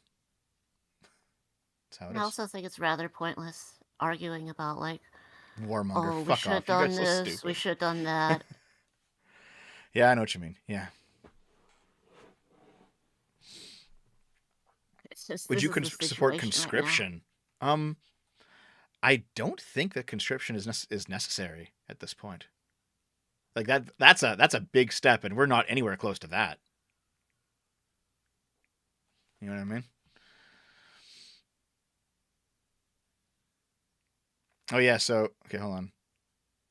Sure, sanctions and punishments. That's what started the war. That's going to end it, right? Yeah, see, that's just that. Oh God, that's like the Japan was the victim in World War II fucking point of view, which is so stupid.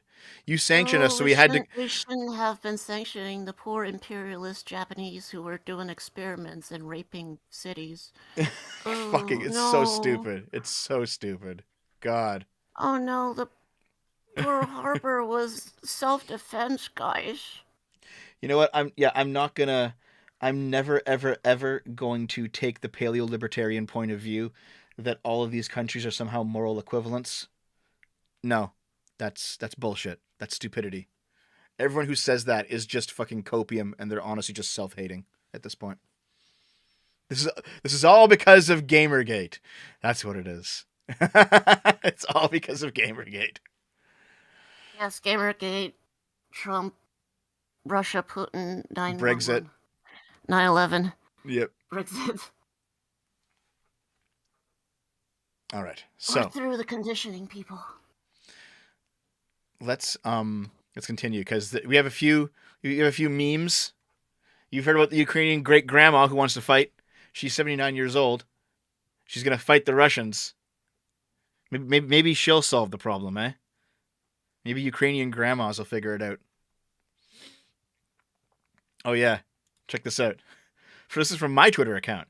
War has changed. In 2022, a country shit posts on Twitter as it gets invaded. Fucking the official Ukraine account is shit posting at Russia as they get invaded. What the fuck? All right, guys. Fair enough. I can appreciate it. But what a weird scenario. What a weird world we live in. All right? What else has Ukraine posted? Is there more shit posting, or is it just that? Yep, this is their donation page. Ukrainians will prevail. We fought against the Russian and Soviet empires in the past, and always human democracy won the day. We need your support now. Donate $1. All right. Okay. Ukraine wants to have Twitter ban Russia's accounts. Dude, if you're going to deplatform Trump for what he did, you might as well deplatform Russia for literally starting a fucking war. I mean, why not? Tag Russia and tell them what you think of them. Oh my God. It's so weird. It's so strange to see this. God damn. Fucking hell. Oh yeah, they said this is not a meme. It's a meme. There's some meme-ness to this. There's some meme-ness to this, guys. All right, so. Yep, Chernobyl. We already covered that. Okay. This is from Sophia Narwitz's Twitter. It's a 20-second clip, so just listen to this, guys. Listen to this. This is a clip from CNN. Are you ready? Listen in. Air raid sirens in Ukraine on CNN.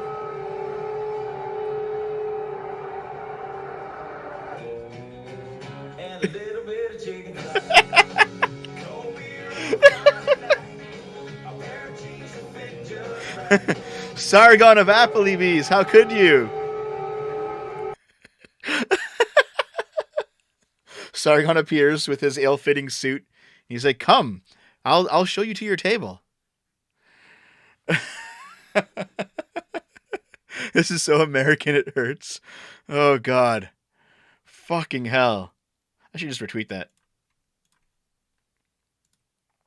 All right. And also, Glenn Greenwald joins Laura Ingraham on Fox News, but he gets bumped before he can finish a thought because Trump calls in. Trey, thank you. And joining me now is Pulitzer Prize-winning journalist Glenn Greenwald. Yeah. Glenn, there he is. We've heard a lot over the last year, just since Biden became president, of the rules-based international order. And the rules-based international order would keep the emerging nations in the world and those that were developed together to avoid unnecessary chaos. Yeah. How are the rules-based international order folks thinking tonight, do you think? Well, obviously, it calls into question the entire system on which you rely to avoid catastrophic wars. The idea, though, that simply abstract ideas of a rules-based international order can prevent countries from going to war when they perceive it in their need and their necessity to do so has always been a fantasy. The way that war. Glenn, I'm sorry to interrupt you. I wouldn't do this if it weren't for the former president of the United States, Donald Trump, who's joining us now. Well, Trump, there he goes. Ba-da-bop. Okay, I'm gonna but here's the thing. That's actually like a pretty good point of view. So like the whole law-based international order, it means nothing unless you back it up. And that is the issue. People are like, it was all a sham. It's all just modernist nonsense. It's all just the West is collapsing. And it's like, no. What you need to do is back it up. If you have certain laws and rules in place, and then you have what is, in my opinion, a proto-fascist country in Russia moving forward to pursue their ambitions, and they start breaking those rules, then you must move from rules to action. That is what you must do. Oh god, Cenk Uyghur. What the fuck, Cenk? Okay. Lilith just linked this. You're muted, Lilith, but you just linked this. Right wing doesn't love Putin just because he's an authoritarian, tyrannical leader. They love him because he's a white authoritarian leader. Race has become more important than even nationality. They've turned on democracy and now even America in favor for a white warlord. God, no, it's so stupid, Cenk. You're so fucking dumb. All right? Russia does not care about whiteness. They care about ethnic Russians. Yeah. Oh, it's so stupid. Wait, the proto-fascists are invading the actual fascists? Ukraine isn't a fascist country, guys. Chill the fuck out. It's not. Where else were I? All right. Okay. Give me like 2 minutes because I'm going to go to the washroom because I have to go. And Lilith, do you want to talk to him for a bit while I'm out? Well, I don't have control over the stuff, so I guess I'll go take a minor break too. What?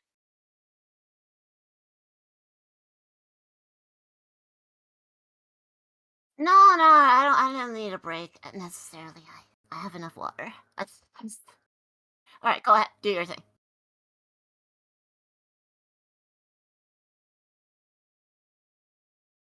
Anyways, I bring up chats and I bring up like links and stuff. Sadly, right now the way it's set up, it's only Dev has control over that. So, yeah.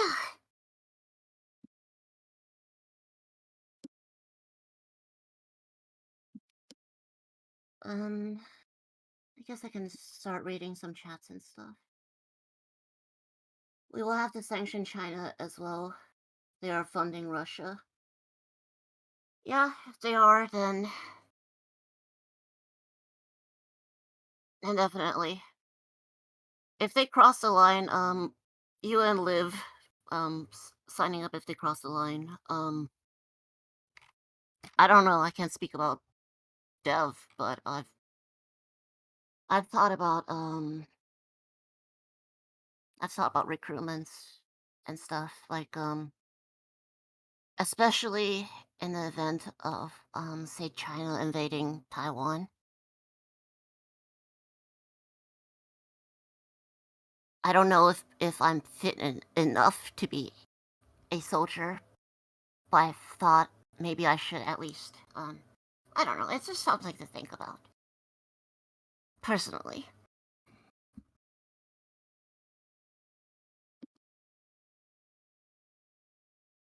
Do a Dev impression, Lilith.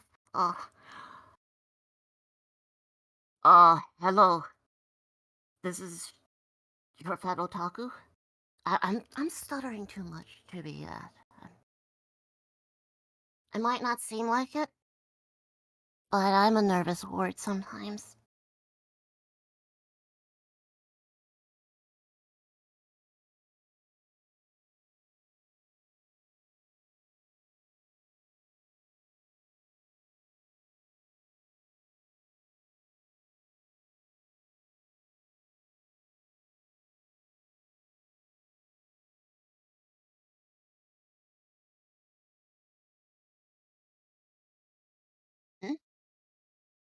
Okay, I'm back. How's it going, everyone?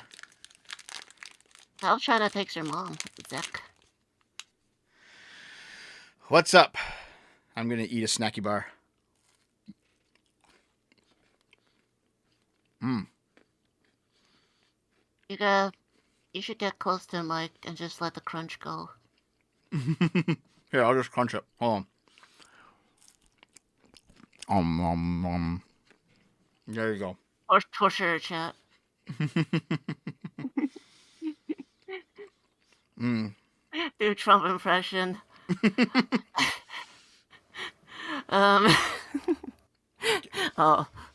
They are invading Ukraine. Many people are saying this. Lots and lots of people are saying this. I don't know. I started out with more of a fucking.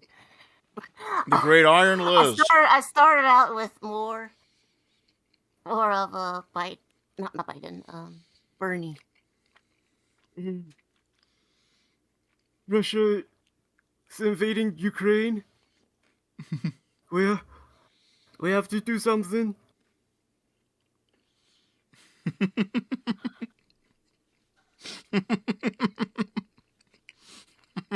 Hey, give me a second while I finish this up.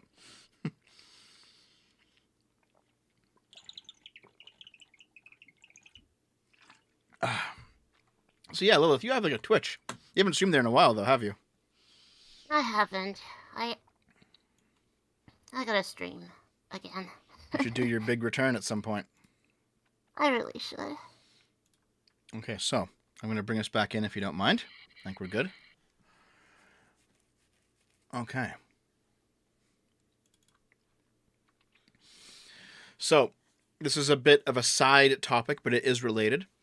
The Department of Justice has shut down a China-focused anti-espionage program. The China initiative is being cast aside largely because of perceptions that it unfairly paints Chinese Americans and U.S. residents of Chinese origin as disloyal. Fuck you. What the fuck, man? Like, what the shit? If you have Chinese spies in various Western nations, and you absolutely do, I know that there's like the specter of the Japanese internment camps. Okay, fair enough. But you can't be like, we're just not going to look into potential spies because it's racist.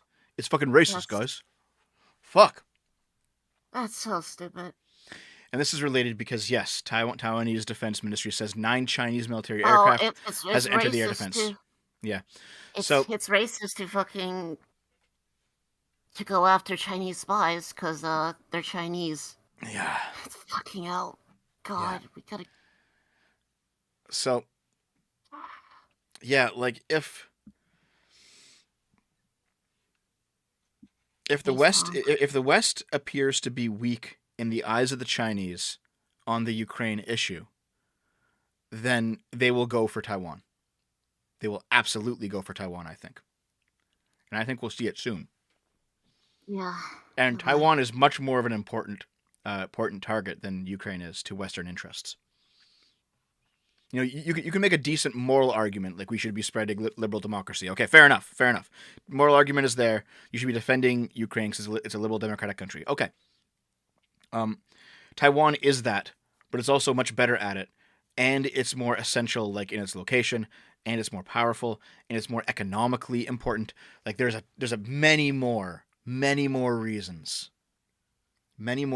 to want to protect Taiwan. But that would mean taking on China. There's also like 34 million people living there. Yep. Yeah, that would start World War III way more than this will. If Lilith gets recalled to Taiwan to fight, she can help keep troop morale up. Okay, Dragonfat, I know you well enough to know that is some weird fucking Coomer shit that you're like cloaking in normal speech. You fucking weirdo. Bonk.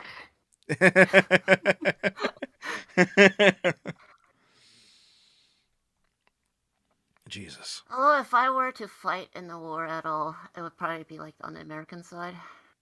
Yeah. If there is a war, and I get drafted, or I go down to recruitment myself. Mm-hmm. So what is this stuff here? Right. Okay. That's So assuming if I even, people are saying that this was happening yesterday. 2 Turkish Air Force A400Ms, their NATO assets, are reportedly still on the ground at Kiev's airport. So not NATO troops, but NATO equipment. And the airport is currently under Russian attack. The airport is currently under Russian attack, and someone was posting like this is like a radar of various aircraft in the area, and you had an aircraft go from Turkey to Kiev,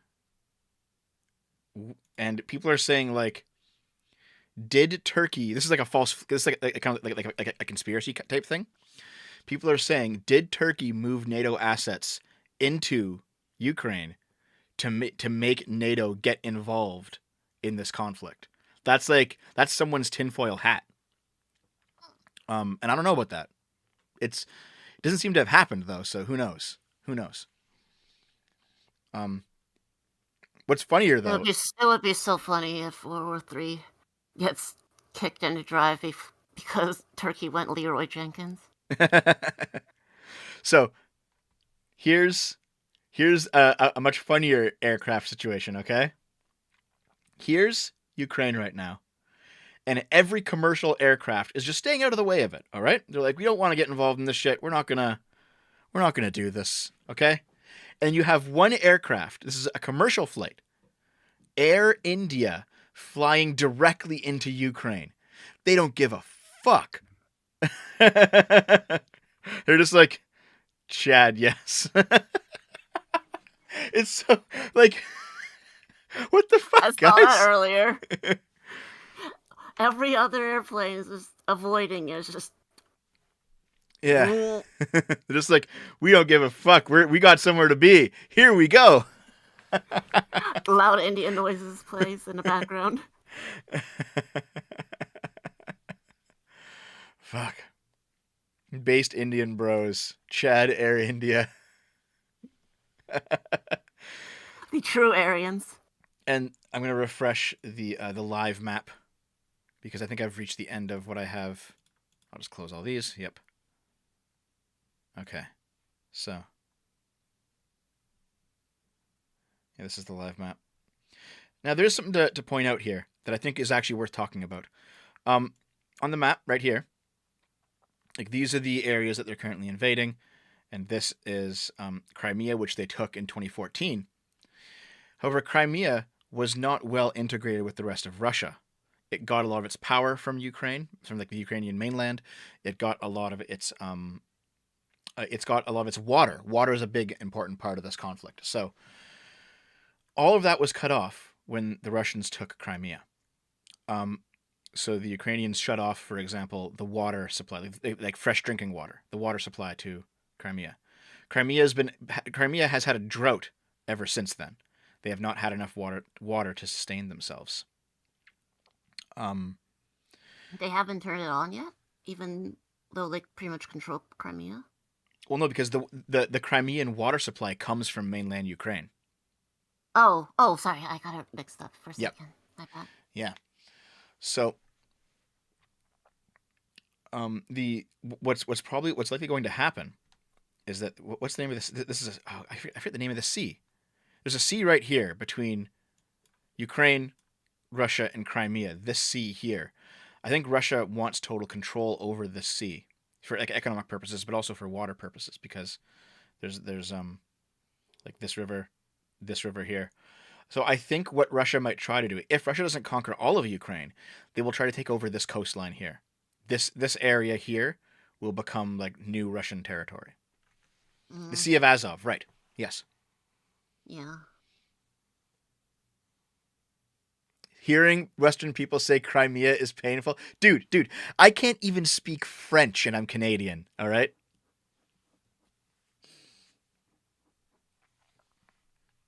Click it. Okay. Click. Yeah. Russia halted maritime traffic in the Azov Sea. Yes. Geopolitical commentary for kids.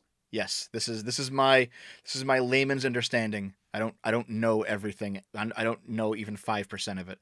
But because I do know about the water situation in Crimea, that's what I think is going to happen.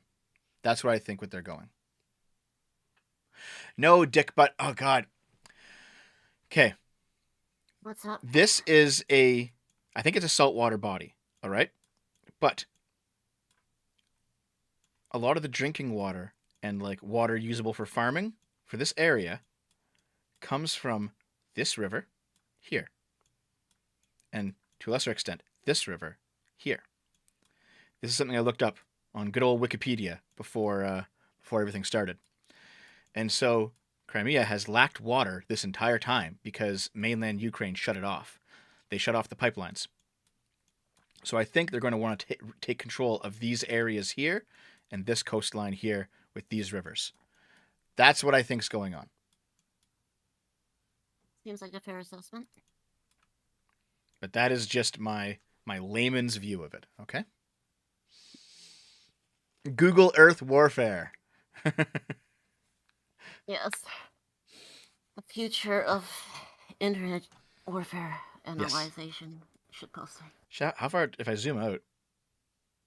Okay, yeah. There's like a bunch of like declarations from other countries, and then there's like a shit ton of events. Yeah. Okay.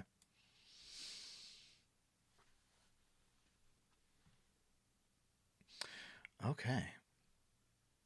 What do you say about restoring the pre-World War I borders in Europe? I don't know. No, I didn't say shut off rivers. Shut off pipelines. Oh, god damn it. Okay, fine, whatever. You know what? I'm not arguing with chat anymore. We've like spent half the fucking stream arguing with chat. Be less competitive. Gotta just let things go, you know? I like doing it, though. It's fun. I like it, too. I indulged it earlier. Yes. Yeah, the Myself, blue line...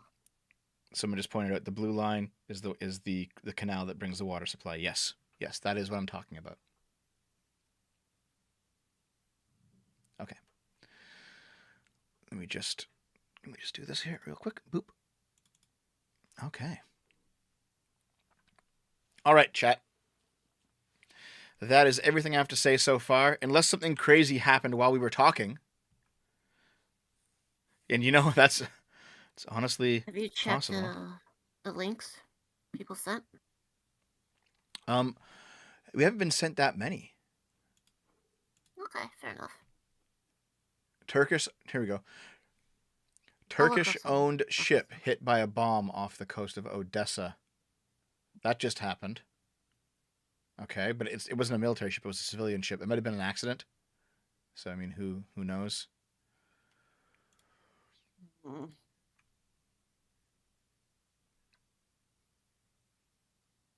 Let's see. Let me see this. Yeah. This was sent by Ulvar Cape. I can't pronounce it. I talked to this guy a fair amount, but I can't ever like pronounce his name. But yeah, okay, so let me just pull this up here real quickly.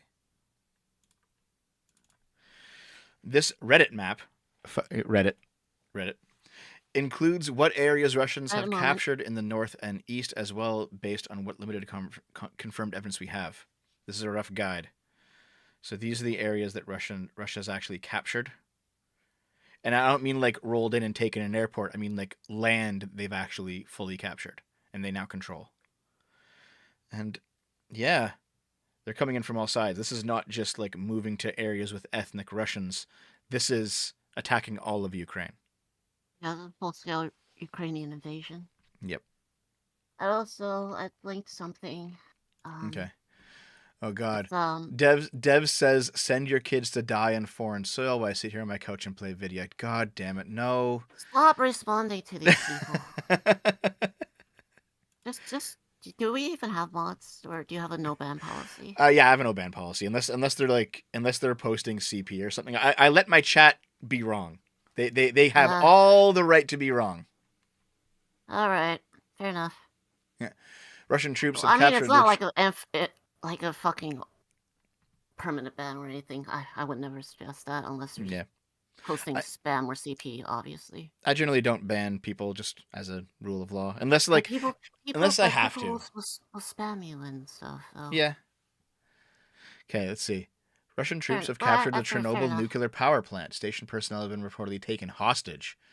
Jesus. I mean, it makes sense to go after energy targets in a war like this.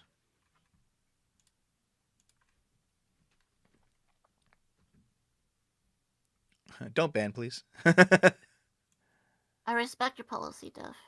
It's probably better to not ban. People have to stop putting words in Dev's mouth. He's wrong without the chat's help. That's actually pretty funny. That is pretty funny. Yeah. So people keep posting, if you want peace, prepare for war. Yeah, that sounds about right, to be honest. Yeah. Yep. Send in the Boston Dynamic Robo-Dogs. Yeah, sure. That's fucking kick Black Mirror into overdrive. I'll just do it. Send the LGBTQ troops first. I mean, You wanted equality, now you can have equality on the battlefield. In you go. They the army.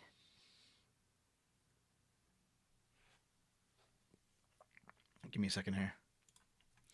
I'm looking at a private Twitter account that I'm not going to show on the stream because there's been a lot of good information on it.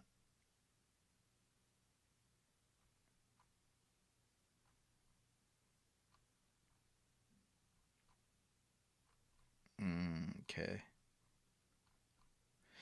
A lot of it is stuff that we've talked about before, though, so I don't think there's anything new to talk about here.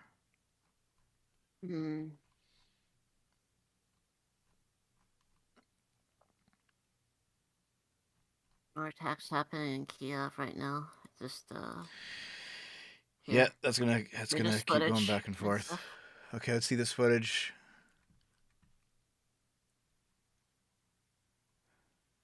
Oh look, there's no like dead bodies, it's just explosions and that.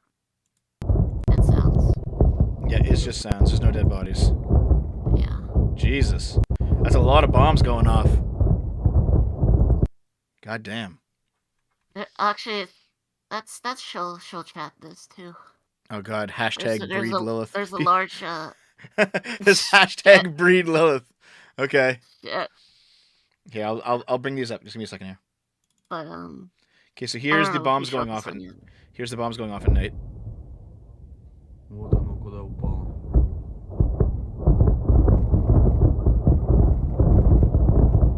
Damn, dude.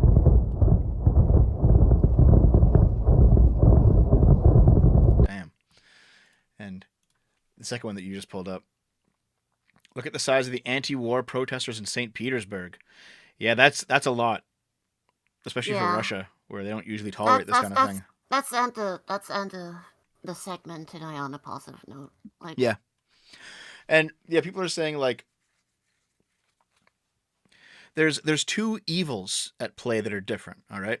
There's like the globalist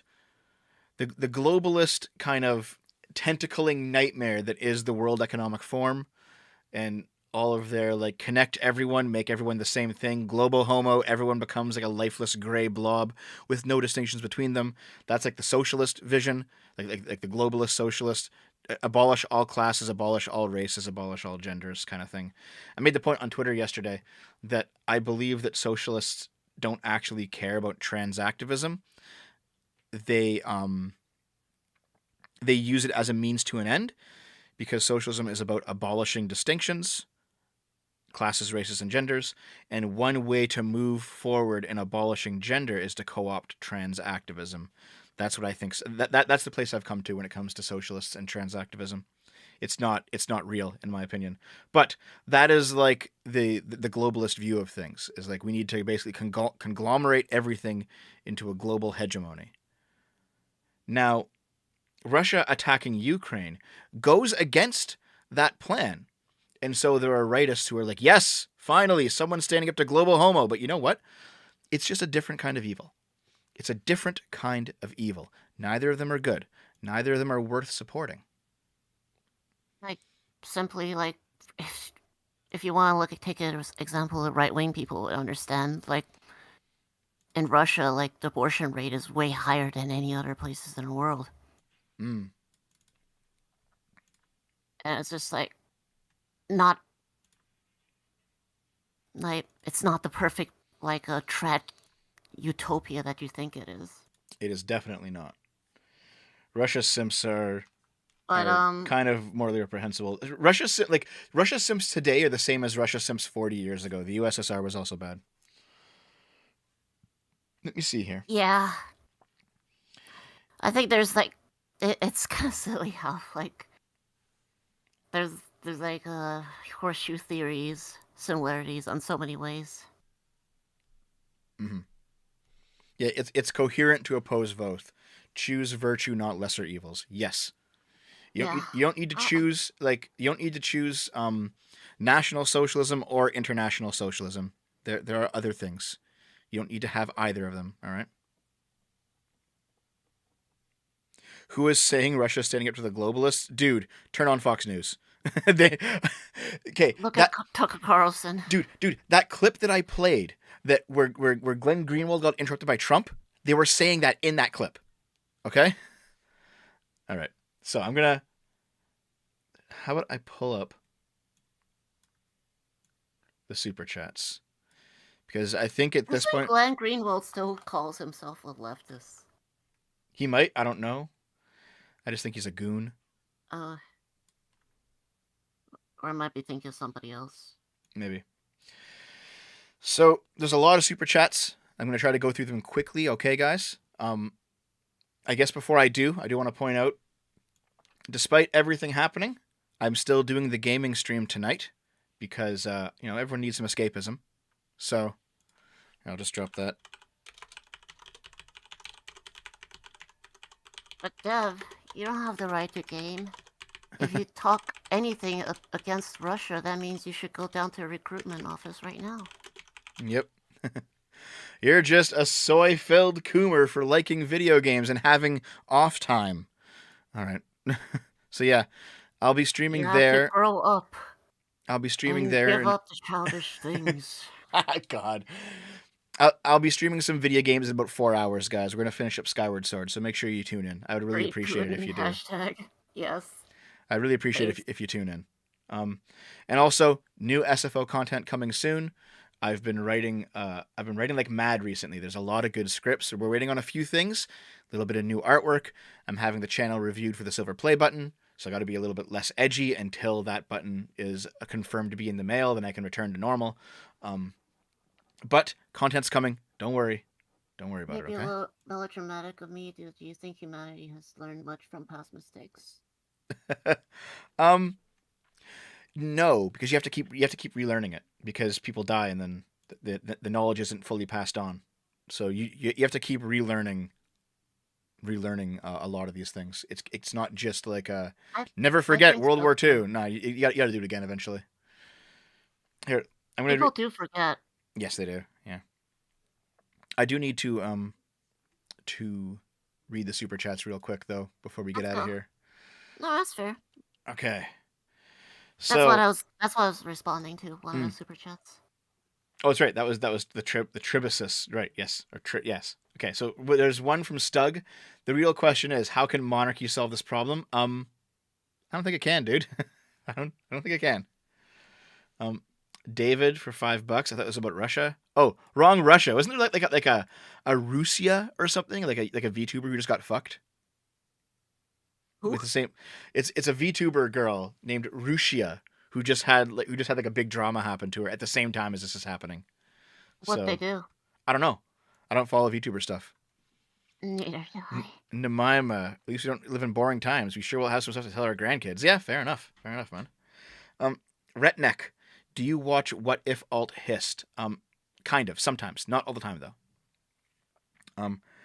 William, war is declared that America write the peace. Yes, exactly. If you can't just not fight something, you have to win it. I was joking. Oh, okay, Stug. All right. Cortes joined the Troon platoon in the GAE, Global American Empire. All right, dude. Fucking hell. Oh. Join the LABM army, boys. Rusia is the most super chatted YouTuber of all time. She's a VTuber, and it came out that she has a boyfriend, and her revealing that broke her NDA, so she was fired. Damn. I see. All right. Don't remind me she has a boyfriend. Don't remind me. Oh no. Mr. James, if Russia comes over the North Pole at us, I'm enlisting. Who's in? The thing is, I would be useless as a soldier. Of course, if they attack us. Yeah, like if we have to, we have to, but I would be useless as a soldier. Cool guy asked me for $5. I don't think I would be that great myself. Like, yeah. I'm a fairly small person. Yeah. I've obviously been on, HRT for a while. Mm-hmm. But, I can still pick up a gun, and I can still operate vehicles and stuff if trained. Yep. If Russia comes over the North Pole at us, I'm enlisting. He's like, okay, yep, okay. Hold on. Is this a neocon's wet dream? Seems like non-interventionist, especially Trump populist variety, could be on the back foot. YouTuber Coach Red Pill is in Kharkiv. Thoughts and prayers. Yeah, but Coach Red Pill's kind of scummy. I don't want him to die, but I'm not going to shed a tear. Russia and China are worth fighting. Are worth fighting for. The answer is not worth fighting for it. Yeah, disagree. Hard disagree on that. Russia and China fucking suck. Especially having been to China, no. The real question is, how will this affect the children of rich politicians with corrupt jobs in this part of the world? Who knows? No more Hunter Biden scandals, I guess. Yeah. All right, let's see here. As a veteran, I want to know what your justification is for going to war, knowing that you won't go and are not qualified for said war. The justification is, if you want the prosperity of the modern world to continue, and most people do, you need to actually occasionally be willing to fight for that order to continue. All right? If you want there to be more liberal democracies, and for the current liberal democracies to continue to exist, you must be willing to stand up for them when they are attacked. It's as simple as that. What's this whole thing about Russia attacking the West if SWIFT banking is blocked? It's just what I've read. I don't know if it's true. Just that some people have said that Russia has sworn to directly attack the West if they are blocked out of the SWIFT banking system. I don't know if it's true, though. I don't know. Nothing too bad they can cry about it. They should still be blocked. Jake Downey, are you and Lilith signing up if they cross the line? I think the line that they're referring to is Poland. Would you sign up if they actually attack Poland? I'd be tempted to. I already answered that one, but I'd be tempted to go down to the recruitment office. What the fuck is this? There are things I gotta do before I have to do that, but it's something to think about. Yo, SFO, can I get an OWA OWA? What does that mean? OWA OWA? Yeah, Dev, your government just enacted tyrannical powers on its own citizens. Yes, I know. I don't like the situation. But I mean, insofar as the Canadian government is moving away from liberal democracy, that's bad. But that does not mean that I dislike liberal democracy. And this is not no true liberal democracy or real liberal democracy hasn't been tried. This is not a communist situation because we've had liberal democracy and it's worked. It's been subverted by fucking communists and socialists. It's being subverted by fucking progs on the left. Yes, but that doesn't mean that when it was functioning, it didn't work. It worked very well. This is not but not real communism situation. Not the same thing. You misread my message. I want to fight Russia and China. I don't value the World Economic Forum and its client states. I would not fight for them. Okay, yeah, fair enough. That's actually fair. Yes. Yes. Yeah, I don't disagree with that. Yeah. This would be funny if Trump was still president. If Trump was still president, you'd see a bomb drop on Moscow right fucking now. Trump doesn't give a shit. Sorry to change the subject for a minute, but can you explain what's going on with Trudeau and the truckers? Are the protests over? Do you win the battle? Protests are over. He did not win, but he did not lose. And I'll have more to talk about it when I put the video out. But basically, Trudeau was surrounded on all sides. The courts were moving against him. The Canadian Senate was moving against him. And he was basically he was about to lose the fight, so he just gave up the emergency powers. Yeah, that act wasn't going to pass anyways, from the looks of it. It passed the House of Commons, but the Canadian Senate was demanding more information before they passed it. And if the Canadian Senate failed to pass it, then there would immediately be an election. And Trudeau didn't want to trigger that, so he just backed out. It was still kind of... It's yes. still pretty scary that it's he still would invoke it in the first place. Yep. But here's the thing, because he still invoked it and used the powers for 3 days and then took it back, there's still a method by which he can be held accountable, and they're currently working through the courts on that. So let's see. We'll have to see how that goes. Shit posting during an invasion is real big pee-pee. Yes, that's true. I've already started training with my RCMP family members and some veterans to defend my way of life. A rifle behind every blade of grass. Good for you. Yeah, good for you, dude. Yeah. I look up to you, man. If you say the US should be playing World Army, then fine. but then I expect us to be paid for being the West's military, or everyone else steps up theirs. That's fair enough. I will say that America is they should pay us. It's however, it's also that like you're paid in the in your great economic success. You know, when America spends its money to keep, you know, trade lanes open, it costs money because you're fighting people, you're fighting off pirates, you're fighting off other armies. Fair enough, but the success of your country, as everyone's quality of life raises and trade happens and businesses are built and all these things, that is a benefit that you also reap. So it's not like you're not getting nothing out of it, you know. Yeah. Putin played too much Modern Warfare 2. All right. Dev is right, thank you, on a bunch of comment sections about Russia, Ukraine, just saying the West is bad, or it's a European problem, so who cares? Yeah, like you can't. Oh, God, I understand the point of view, and I was that when there's an unjust war, I understand it, but you can't just say that about all war. You just can't. You can't. Beta pacifist bureaucrats versus Chad warmonger. Yeah, you can't just be a bureaucrat in the face of someone like Putin. You have to have some teeth of your own. Fucking the war. A meme with SpongeBob. Mm-hmm. Look up Duginism. Look at the foundation of geopolitics, Dev. The Russians have by trying to push USA to civil war. That actually might have, it's a bit tinfoily, but there might be like a nugget of truth in there because, man, there are so many people who are just like, this isn't our business. No. Come on, guys. Come on. Isolationism doesn't work. Ukraine accepted nuclear disarmament under U.S. and Russian guarantees after the USSR's collapse. U.S. has a duty to defend Ukraine. If that's the case, then this is even more of a shit show. Yeah. Yeah.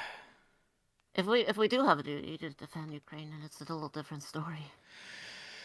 Tired of hearing overweight, out of shape, or non-military types insisting on war knowing they won't ever see combat. If you want it so bad, be it. My God, that's such a fucking level 1 take when there's like 5 levels below that you can get to. Jesus. No, dude. You have like, man, if I was like sitting, if I come out of my house, the front of my house, and there's like an enemy army going down the street, and I'm like, what the fuck just happened? It's like, oh, you're insisting on war? Why don't you fight? It's like, oh, okay, fair enough, but what the fuck? How did we get to this point? You know, like, no. This idea that you must directly be like on the ground, on the very front line, fighting the war, to have an opinion on it just seems to be ridiculous. That's the same logic as like something like you must have a womb in order to have an opinion on abortion. It's like, no. Everyone can have opinions on anything. You don't think game devs should be crunched? Do you work in a game company? To both Dev and the chat, one can think what Russia is doing is evil and that America shouldn't get boots on the ground, and they are not mutually exclusive. What I've been saying for this basically entire chat, this yes. entire video. I think America should get boots on the ground if they go after Poland or the Baltics, the actual NATO states. That's when America should get boots on the ground, not before. They should be sanctioning the shit out of Russia right now, though. Yeah, they should be doing more. Another fiver. Another Owa. What's Owa? Is that supposed to be like Oppa, like not Oppa, Ara? Like the big boobed anime girls do? Okay, let's see what else we have here. Isn't the culture war technically World War III? No memeing. World War III is a meme. You're not going to get a World War III. It'll be called something else. You ever thought of doing a video on gender and John Money's experiment? Yes, but that's kind of spicy, though. That's a spicy topic. I don't know. First of all, fuck John Money. He was the guy that like forcibly transitioned the kids. Was that that? Yeah, Jesus. I think so. Yeah, it's fucked up. And it led to one of them killing themselves. Mm-hmm. Fuck John Money. Ukraine isn't worth World War III. Taiwan isn't worth World War III. Poland and Japan aren't worth World War III. Hawaii isn't worth World War III. My mailbox isn't worth World War III. Yes, exactly. Yes. Yes. Yes, exactly. Yep. The Queen dies and World War III starts. Is the Queen dead? Hold on. She's not dead yet. She's not dead yet. No, she has COVID-19 though, but she's not dead. So apparently one of a pretty big Twitter account got suspended because they wished not positive things about the Queen for their coup. Oh Jesus! If you gotta get suspended for anything, bad mouthing the monarchy is pretty badass. Though. Oh my fucking god! Someone started a Twitter account called Ukrainian L's. The formerly independent nation of Ukraine taking L's. Oh my god! Listen, I follow even if I don't agree with them, I follow every single L's account I can, just because I find like the concept hilarious. I feel like some of them are pretty overdone by now.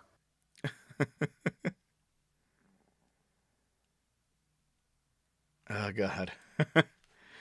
Fair, Lilith, and I agree, Dev. But I did also direct that at chat because a lot of them seem to be talking as if you had to think Putin was a saint or something if you didn't want war. Yeah, it's a bit odd. Okay, so. Fucking. What's if next? You're not sucking Putin's dick right now, you want children to go off to Russia and die.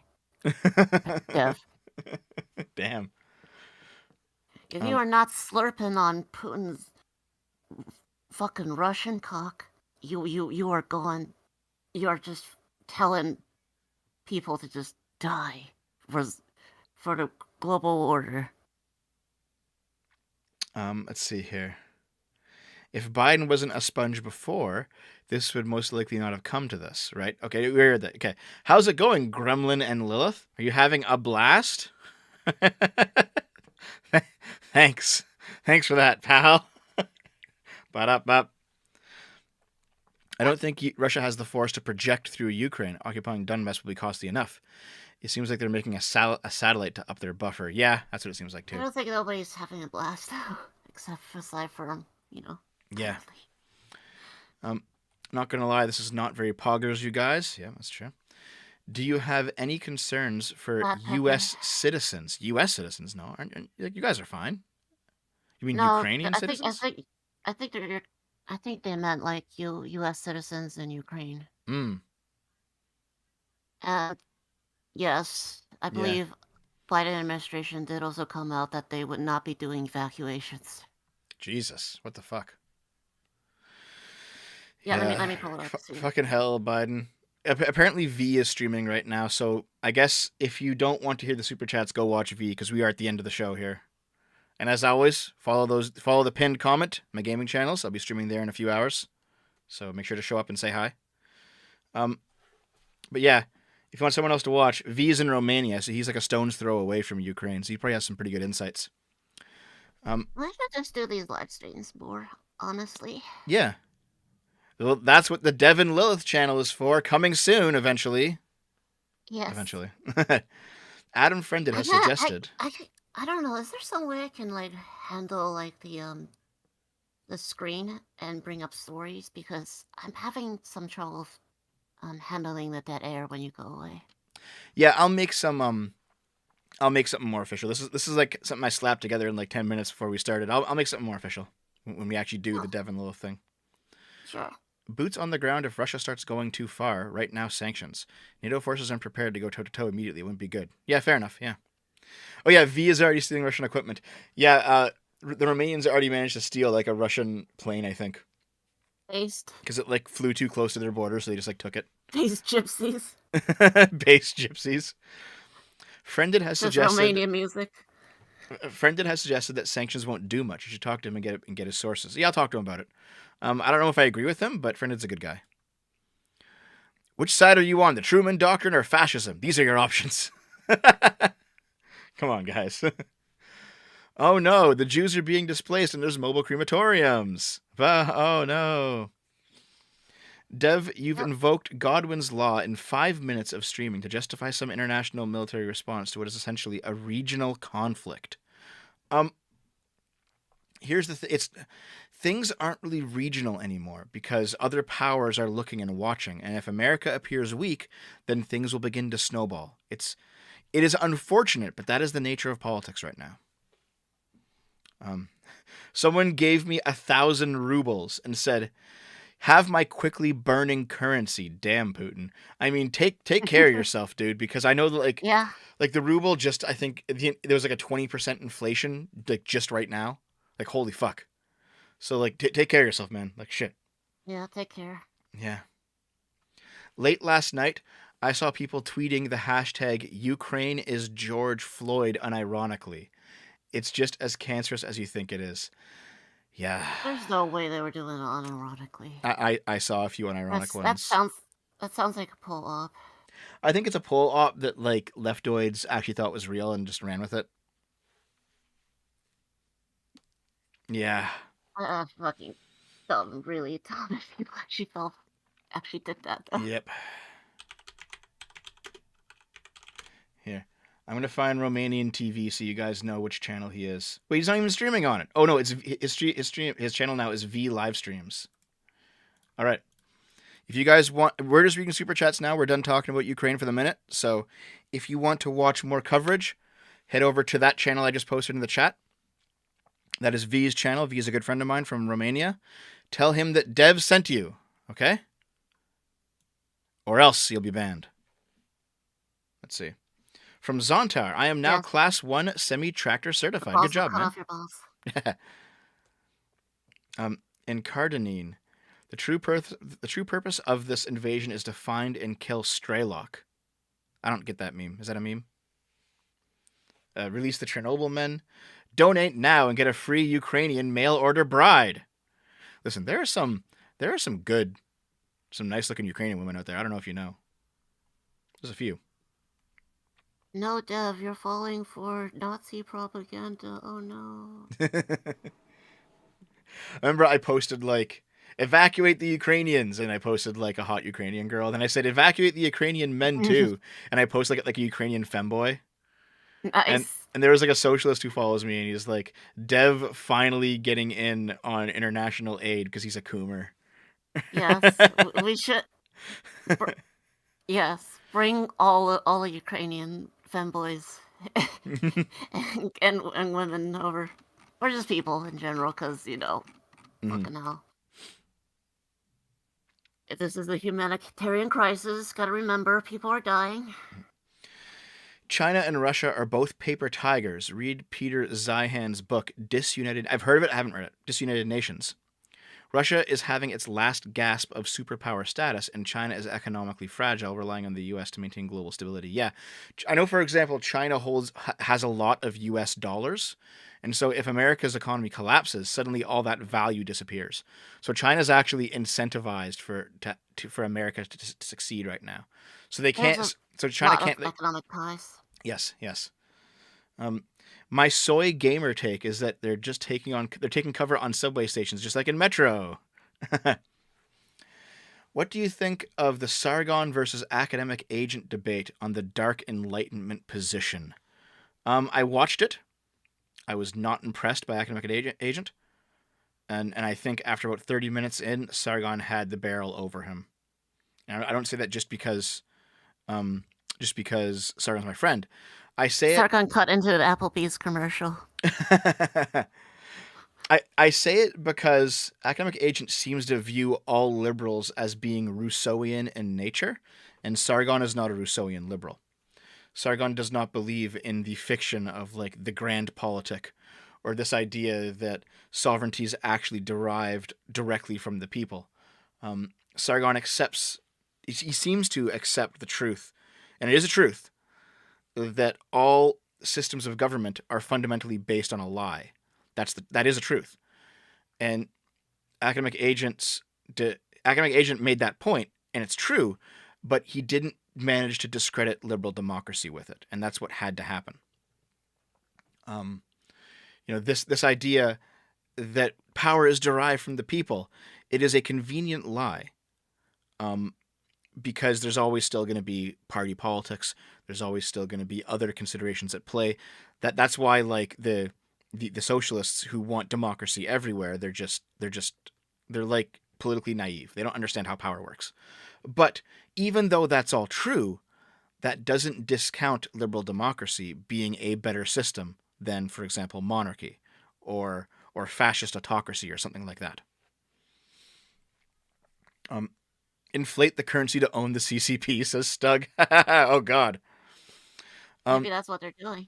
From Doot Yourself, you just gave us 69 pounds based. Thank you for the giant donation, dude.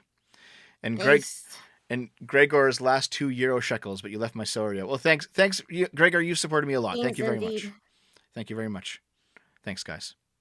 I did send people to V's channel. Everyone go. Hey, V is stream sniping. V, I just sent you all my fans. Everyone go watch V. Because we're just wrapping up the super chats now. So everyone, if you want to watch more coverage, go say hi to V. He's a good boy.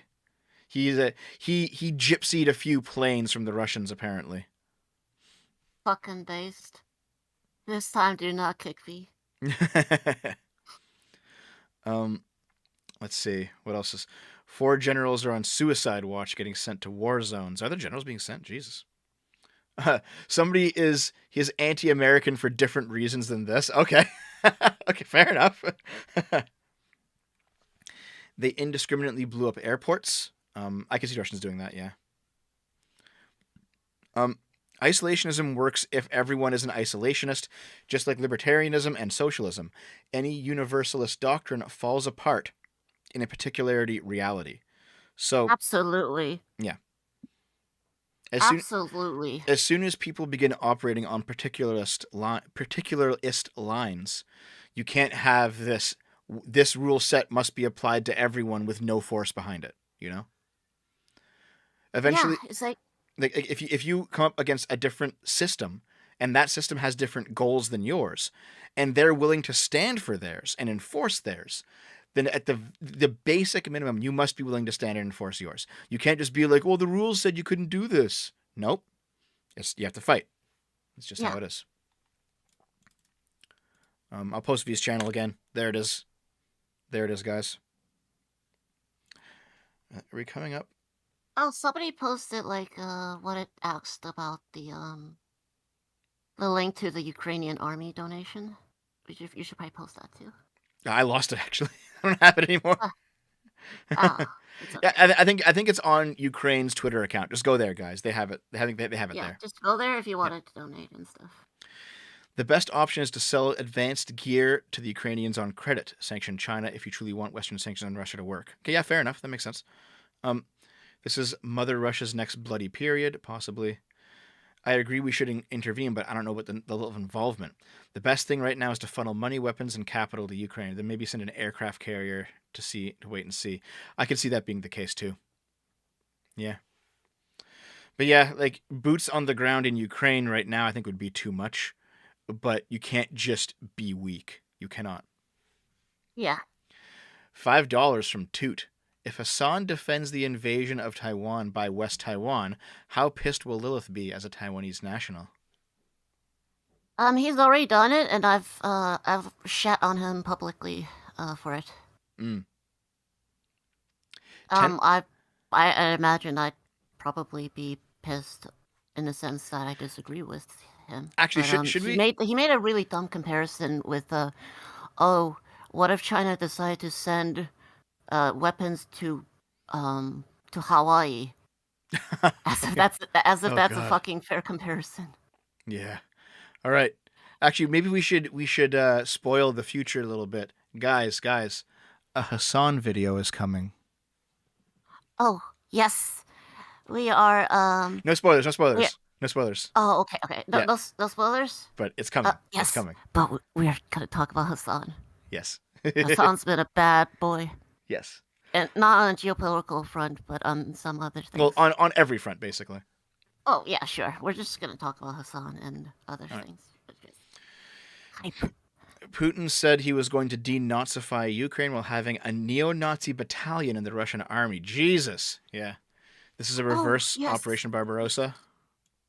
Which one? Let me just see here. Yep. Operation Barbarossa was the invasion of the Soviet Union by Nazi Germany. Yeah. Reverse Operation Barbarossa. All right. If the USA doesn't man up and put a stop to Russia now, then Russia will unite with China and will be red dawn. No. The Russians and the Chinese, they're not like, they're allies of convenience. They don't have aligned interests. I think they even might have some border disputes among each other too. Yeah. Is the stance troops on the ground bad, arming Ukrainians good, and tell Europe to get its house in order and ready to fight? Yeah, that's basically what you have to do now. That's it. Countries aren't forced to join NATO, they choose to join. Putin is trying to maintain power and show Russia is a global power by picking on weaker powers. When Putin dies, Russia will collapse. Putin is an older fella. You know, that may be the case, that things kind of fall apart when he goes. People are saying for me to check Streamlabs. I forgot Streamlabs existed. Shit! I'm an idiot. What? I forgot what about Streamlabs? I forgot that Streamlabs existed. Oh, yeah, you should have set up like a Streamlabs dono too. Oh no, I have one. I just forgot to open it. God damn it. Boomer, Dev. Right, I'm signing in. I'll see what I see over there. Oh, there was in fact one donation. I probably should advertise it. That's why there's only one. I should probably advertise it. Where's the donations list? Where's the goddamn list? Do you recall that the EU backed a Ukrainian neo-Nazi militia? I do not recall that. No, it's possible. I'm not saying it's not possible. I don't know. Have you heard about that, Lilith? Was that a thing? I'm not so sure. Are they talking about the Azov Battalion? Did they even back that one? Here we go. Let's see. Also, make it clear, fuck the Azov Battalion. Since I heard the news, I've been listening to the Red Alert Hell March all day, waiting for Elden Ring. That's right, Elden Ring comes out tonight, doesn't it? Maybe I should play Elden Ring in the stream instead of Skyward Sword. Are you going to play Elden Ring, Lilith? I've heard some things about it. I might. Depending on if my friends like it, I guess. I might try it out myself. But do you think it's interesting? It does look interesting, yeah. Hear that it came out tonight. Yeah, maybe I should. Maybe we should do Elden Ring. I have a PS5. Why not? Let's see here. What else? Never forget, the Axis powers said the Allied nations were too soft and weak and decadent. They would never fight back. They did, and they won. This generation is no different. Yes, exactly. Yeah. I do not think that like the spirit or the guile of the Western Alliance basically has been depleted. I don't think so at all.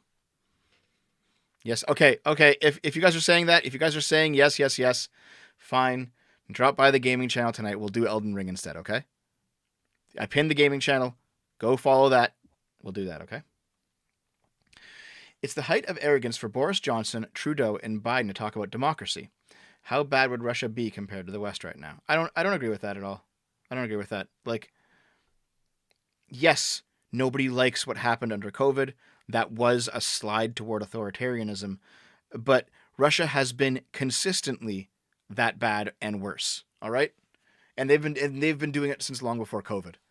I think people have very short memories sometimes, you know. Yeah. Yeah.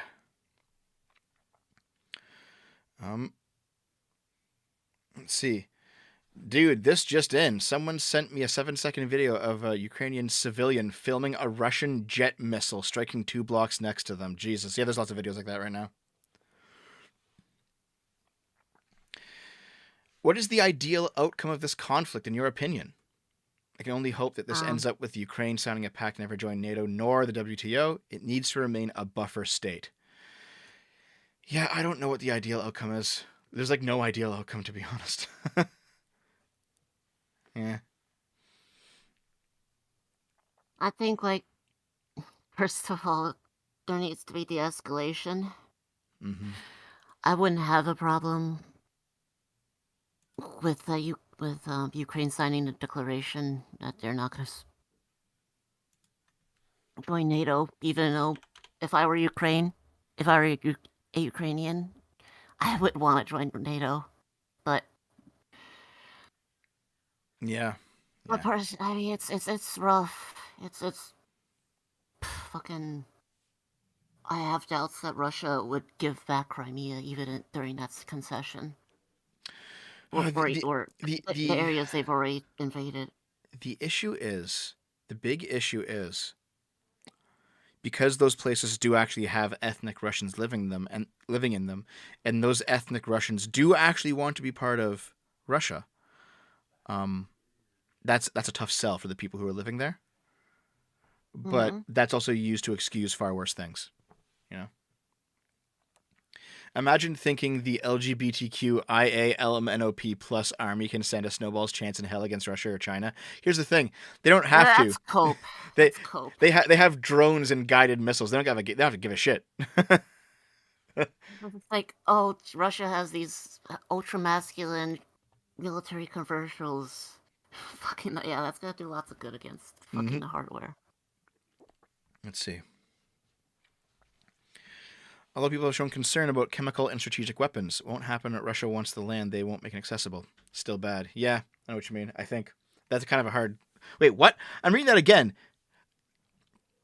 A lot of people have shown concern about chemical and strategic weapons. Won't happen. Russia wants the land. Oh, okay. They won't make it inaccessible. Still bad. I can't quite understand. Okay, all right. Well, that's why they're invading. That's why they're in Chernobyl. They're operating under that assumption. By an act of God, Taiwan and Ukraine physically change positions right now. What happens? Like wave magic wand. Suddenly Ukraine is where Taiwan is, and Taiwan's where Ukraine is. I don't fucking know. I think lots of people would die because if you place the landmass of Ukraine above where Taiwan currently sits, you'll crush a lot of Chinese. You'll crush a lot of Chinese areas and cities. Will Putin invade more countries Hitler style? Yes, but he's going to do it more slowly. He's not going to make the mistake of like invading in like 5 years' time, and like just triggering the fuck out of everyone. He'll invade and then wait a decade and invade again. Yeah, he'll do it slowly and smartly. Yeah, he's got to boil the frog. Yep. Let's go fight to save a people that want nothing to do with the liberal democracy that we pretend to live under. Yeah, that's copium. That's fucking copium. Most Ukrainians, I'm not talking about like ethnic Russians within Ukraine borders. Most people who are ethnically Ukrainian, they want to live in a liberal democracy. They do. Someone get Putin some bussy so he has something else to invade. I mean, who knows? Maybe he already has it. Like, have you guys seen his house tour videos? Yeah. Where he has a stripper pole in his bedroom. Jesus, that's wild, man. Yeah, it's just like Mr. Tradcath. Not Tradcath, fucking Orthodox. Yeah. I know holy man. Yeah. Anti-nationalist sentiment has basically achieved that no one wants to die for his country or another one. Yes, that is true. That is true. Also, I think like the demoralizing failure of Iraq and then later Afghanistan has kind of turned Americans away from that kind of intervention right now, even if necessary. There's lots of Eurasian and Russian Empire shills in the chat. Yes, you guys are cucks. Can the modern soy generation survive a war? Oh, God. Can you imagine like an army of soy faces just charging forward? This is just like in Star Wars.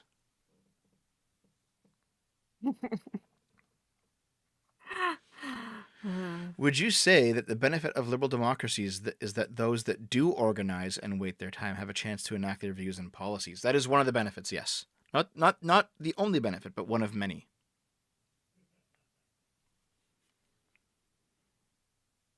Let's see here. Hey, Dev, just a quick warning. You added me on Discord, but my main account got hacked. I am quite certain that Discord suspended it, but not deleted it. Okay, thanks, Beef3D. It won't be a global conflict, but it'll be a major regional conflict. Also, the first true conventional war since Korea. As someone from the Pacific, I have worse worries for what's coming our way. Yeah, I agree. China's going to be watching this very closely.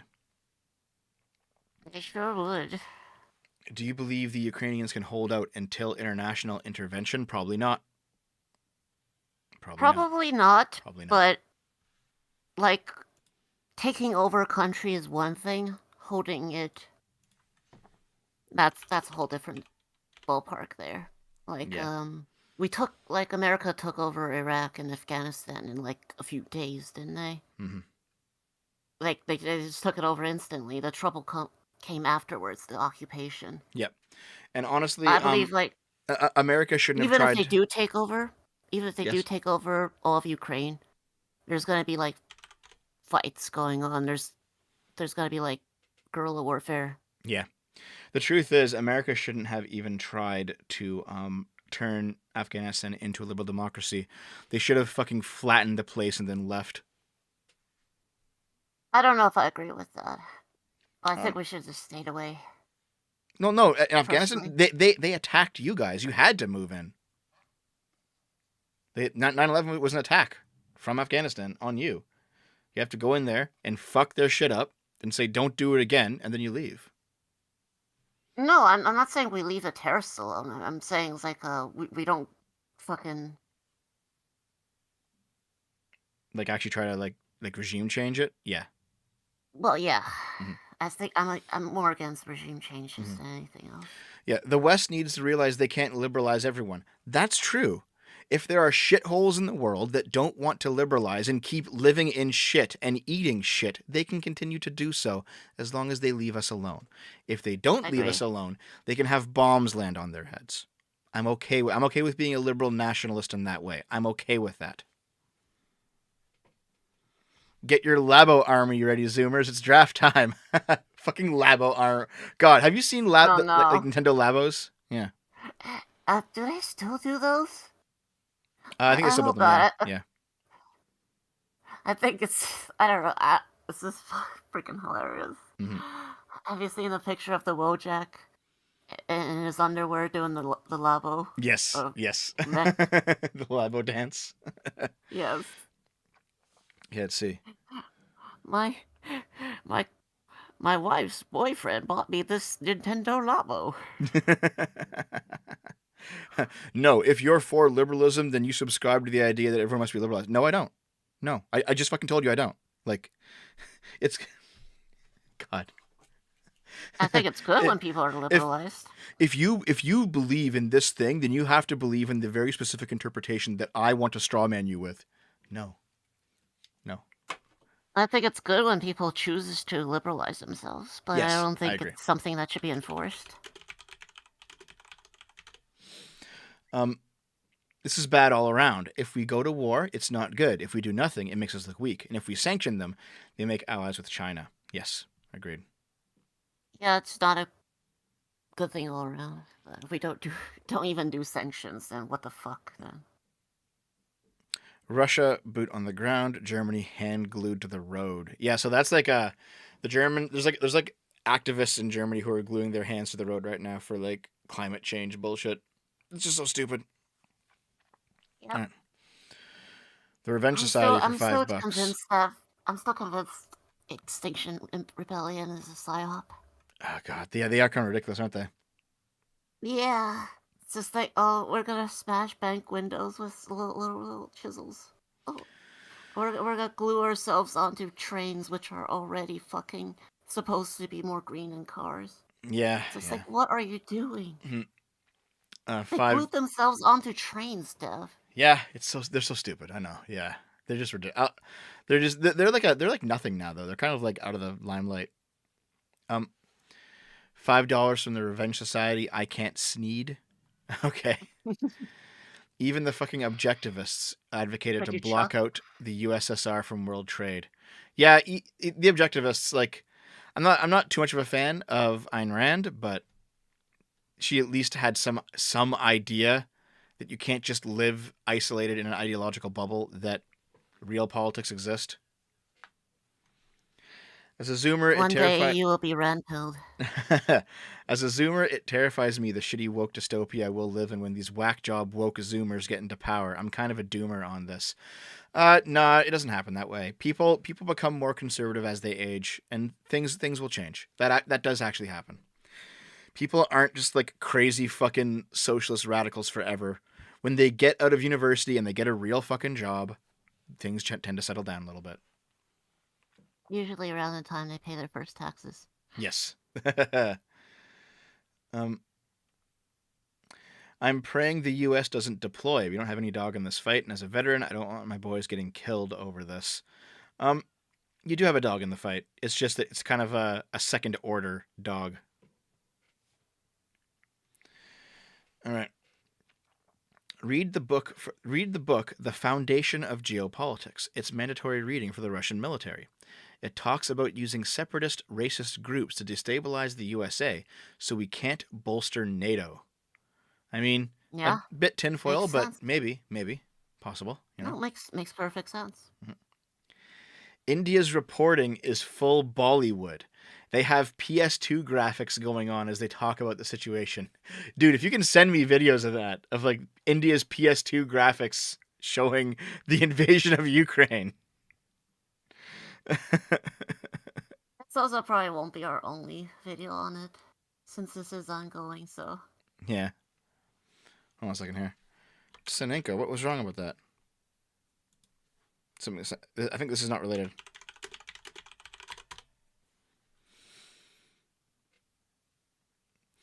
They don't become more conservative as they age. They do. I actually did a video on this. I did a video.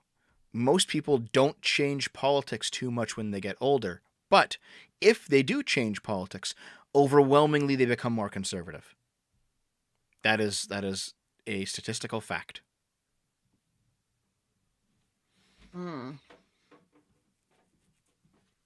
Absolutely.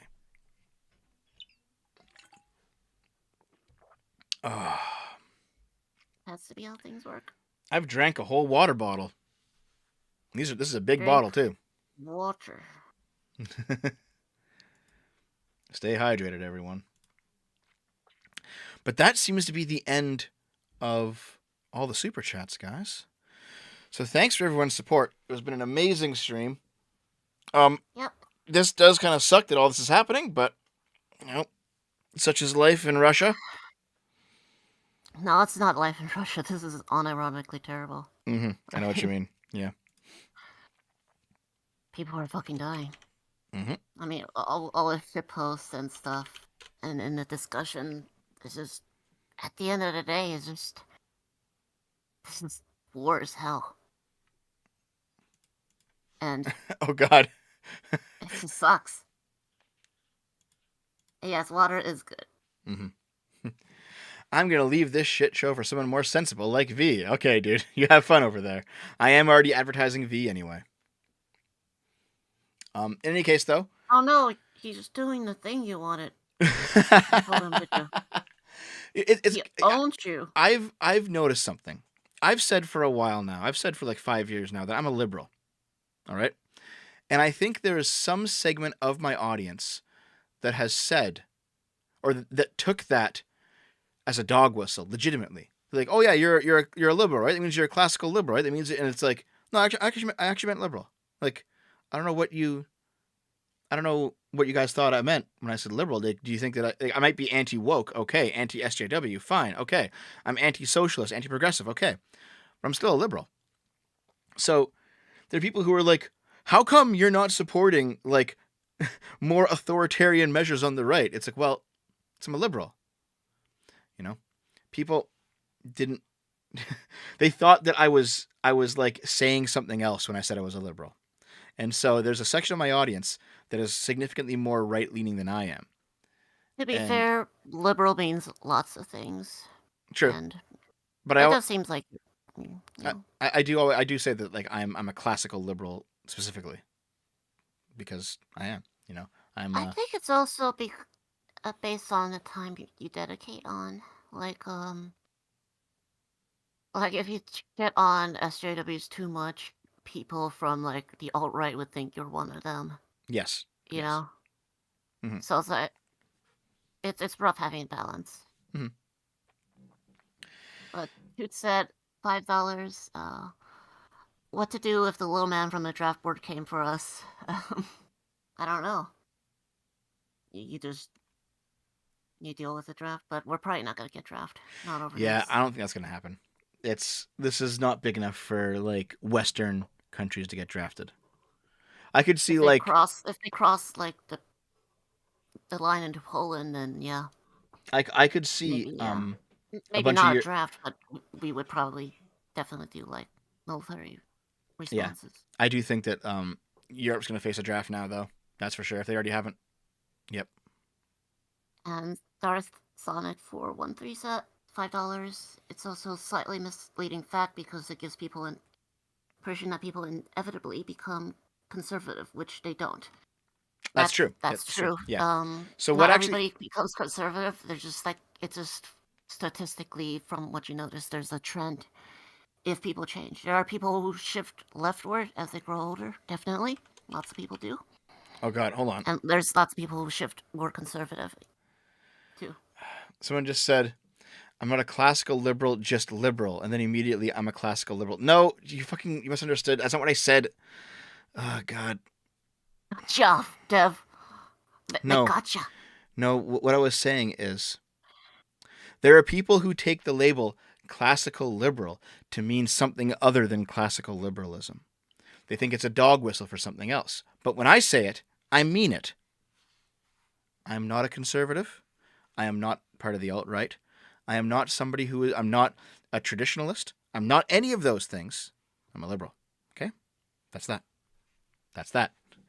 But yeah, regarding the whole become more conservative thing, most people don't change their politics over time. However, when you do change your politics, you are statistically more likely to become more conservative. But that does not mean that everyone becomes more conservative. It's not. It's not the everybody is different. That's why we have individuals. Yes. Yes. If I get drafted, I'm bringing my own guns. That's funny. Sweet. They might be better than the military equipment. That's. You should shit on the right more to send a message. Aside from like some of the recent trans stuff, the right hasn't been nearly as fucking crazy as the left right now. Like yeah, not being a national liberal cringe. Well, liberal nationalism. I'm okay with liberal nationalism. Yes. You're already kind of nationalist liberal. Yeah. Yep. Kind of. Yeah, you might be. You're either pro or anti-chaos dunk. Oh, God. Oh, don't fucking remind me of that fucking game. Okay. I think it is time for us to say goodbye. Thanks for being here, guys. Thank you for being here. It's been a wild ride. Thanks for you for being here as well, Lilith. I appreciate it. Thank you very much, Dev, for having me. I'm sorry that this shit is going on. Yep, but it's just, but yes, there's not a lot we could do about it aside from just covering it, letting and like this is an ongoing story. Some of the information that we show, like may change, and Yep. Okay, guys. So stay safe, everybody. Stay safe, everyone. I'm going to be streaming. I guess it's going to be Elden Ring now. Okay. I'll stream Elden Ring in a couple hours, okay? So I pinned in the chat the gaming channel, and I will see you there, guys. Okay?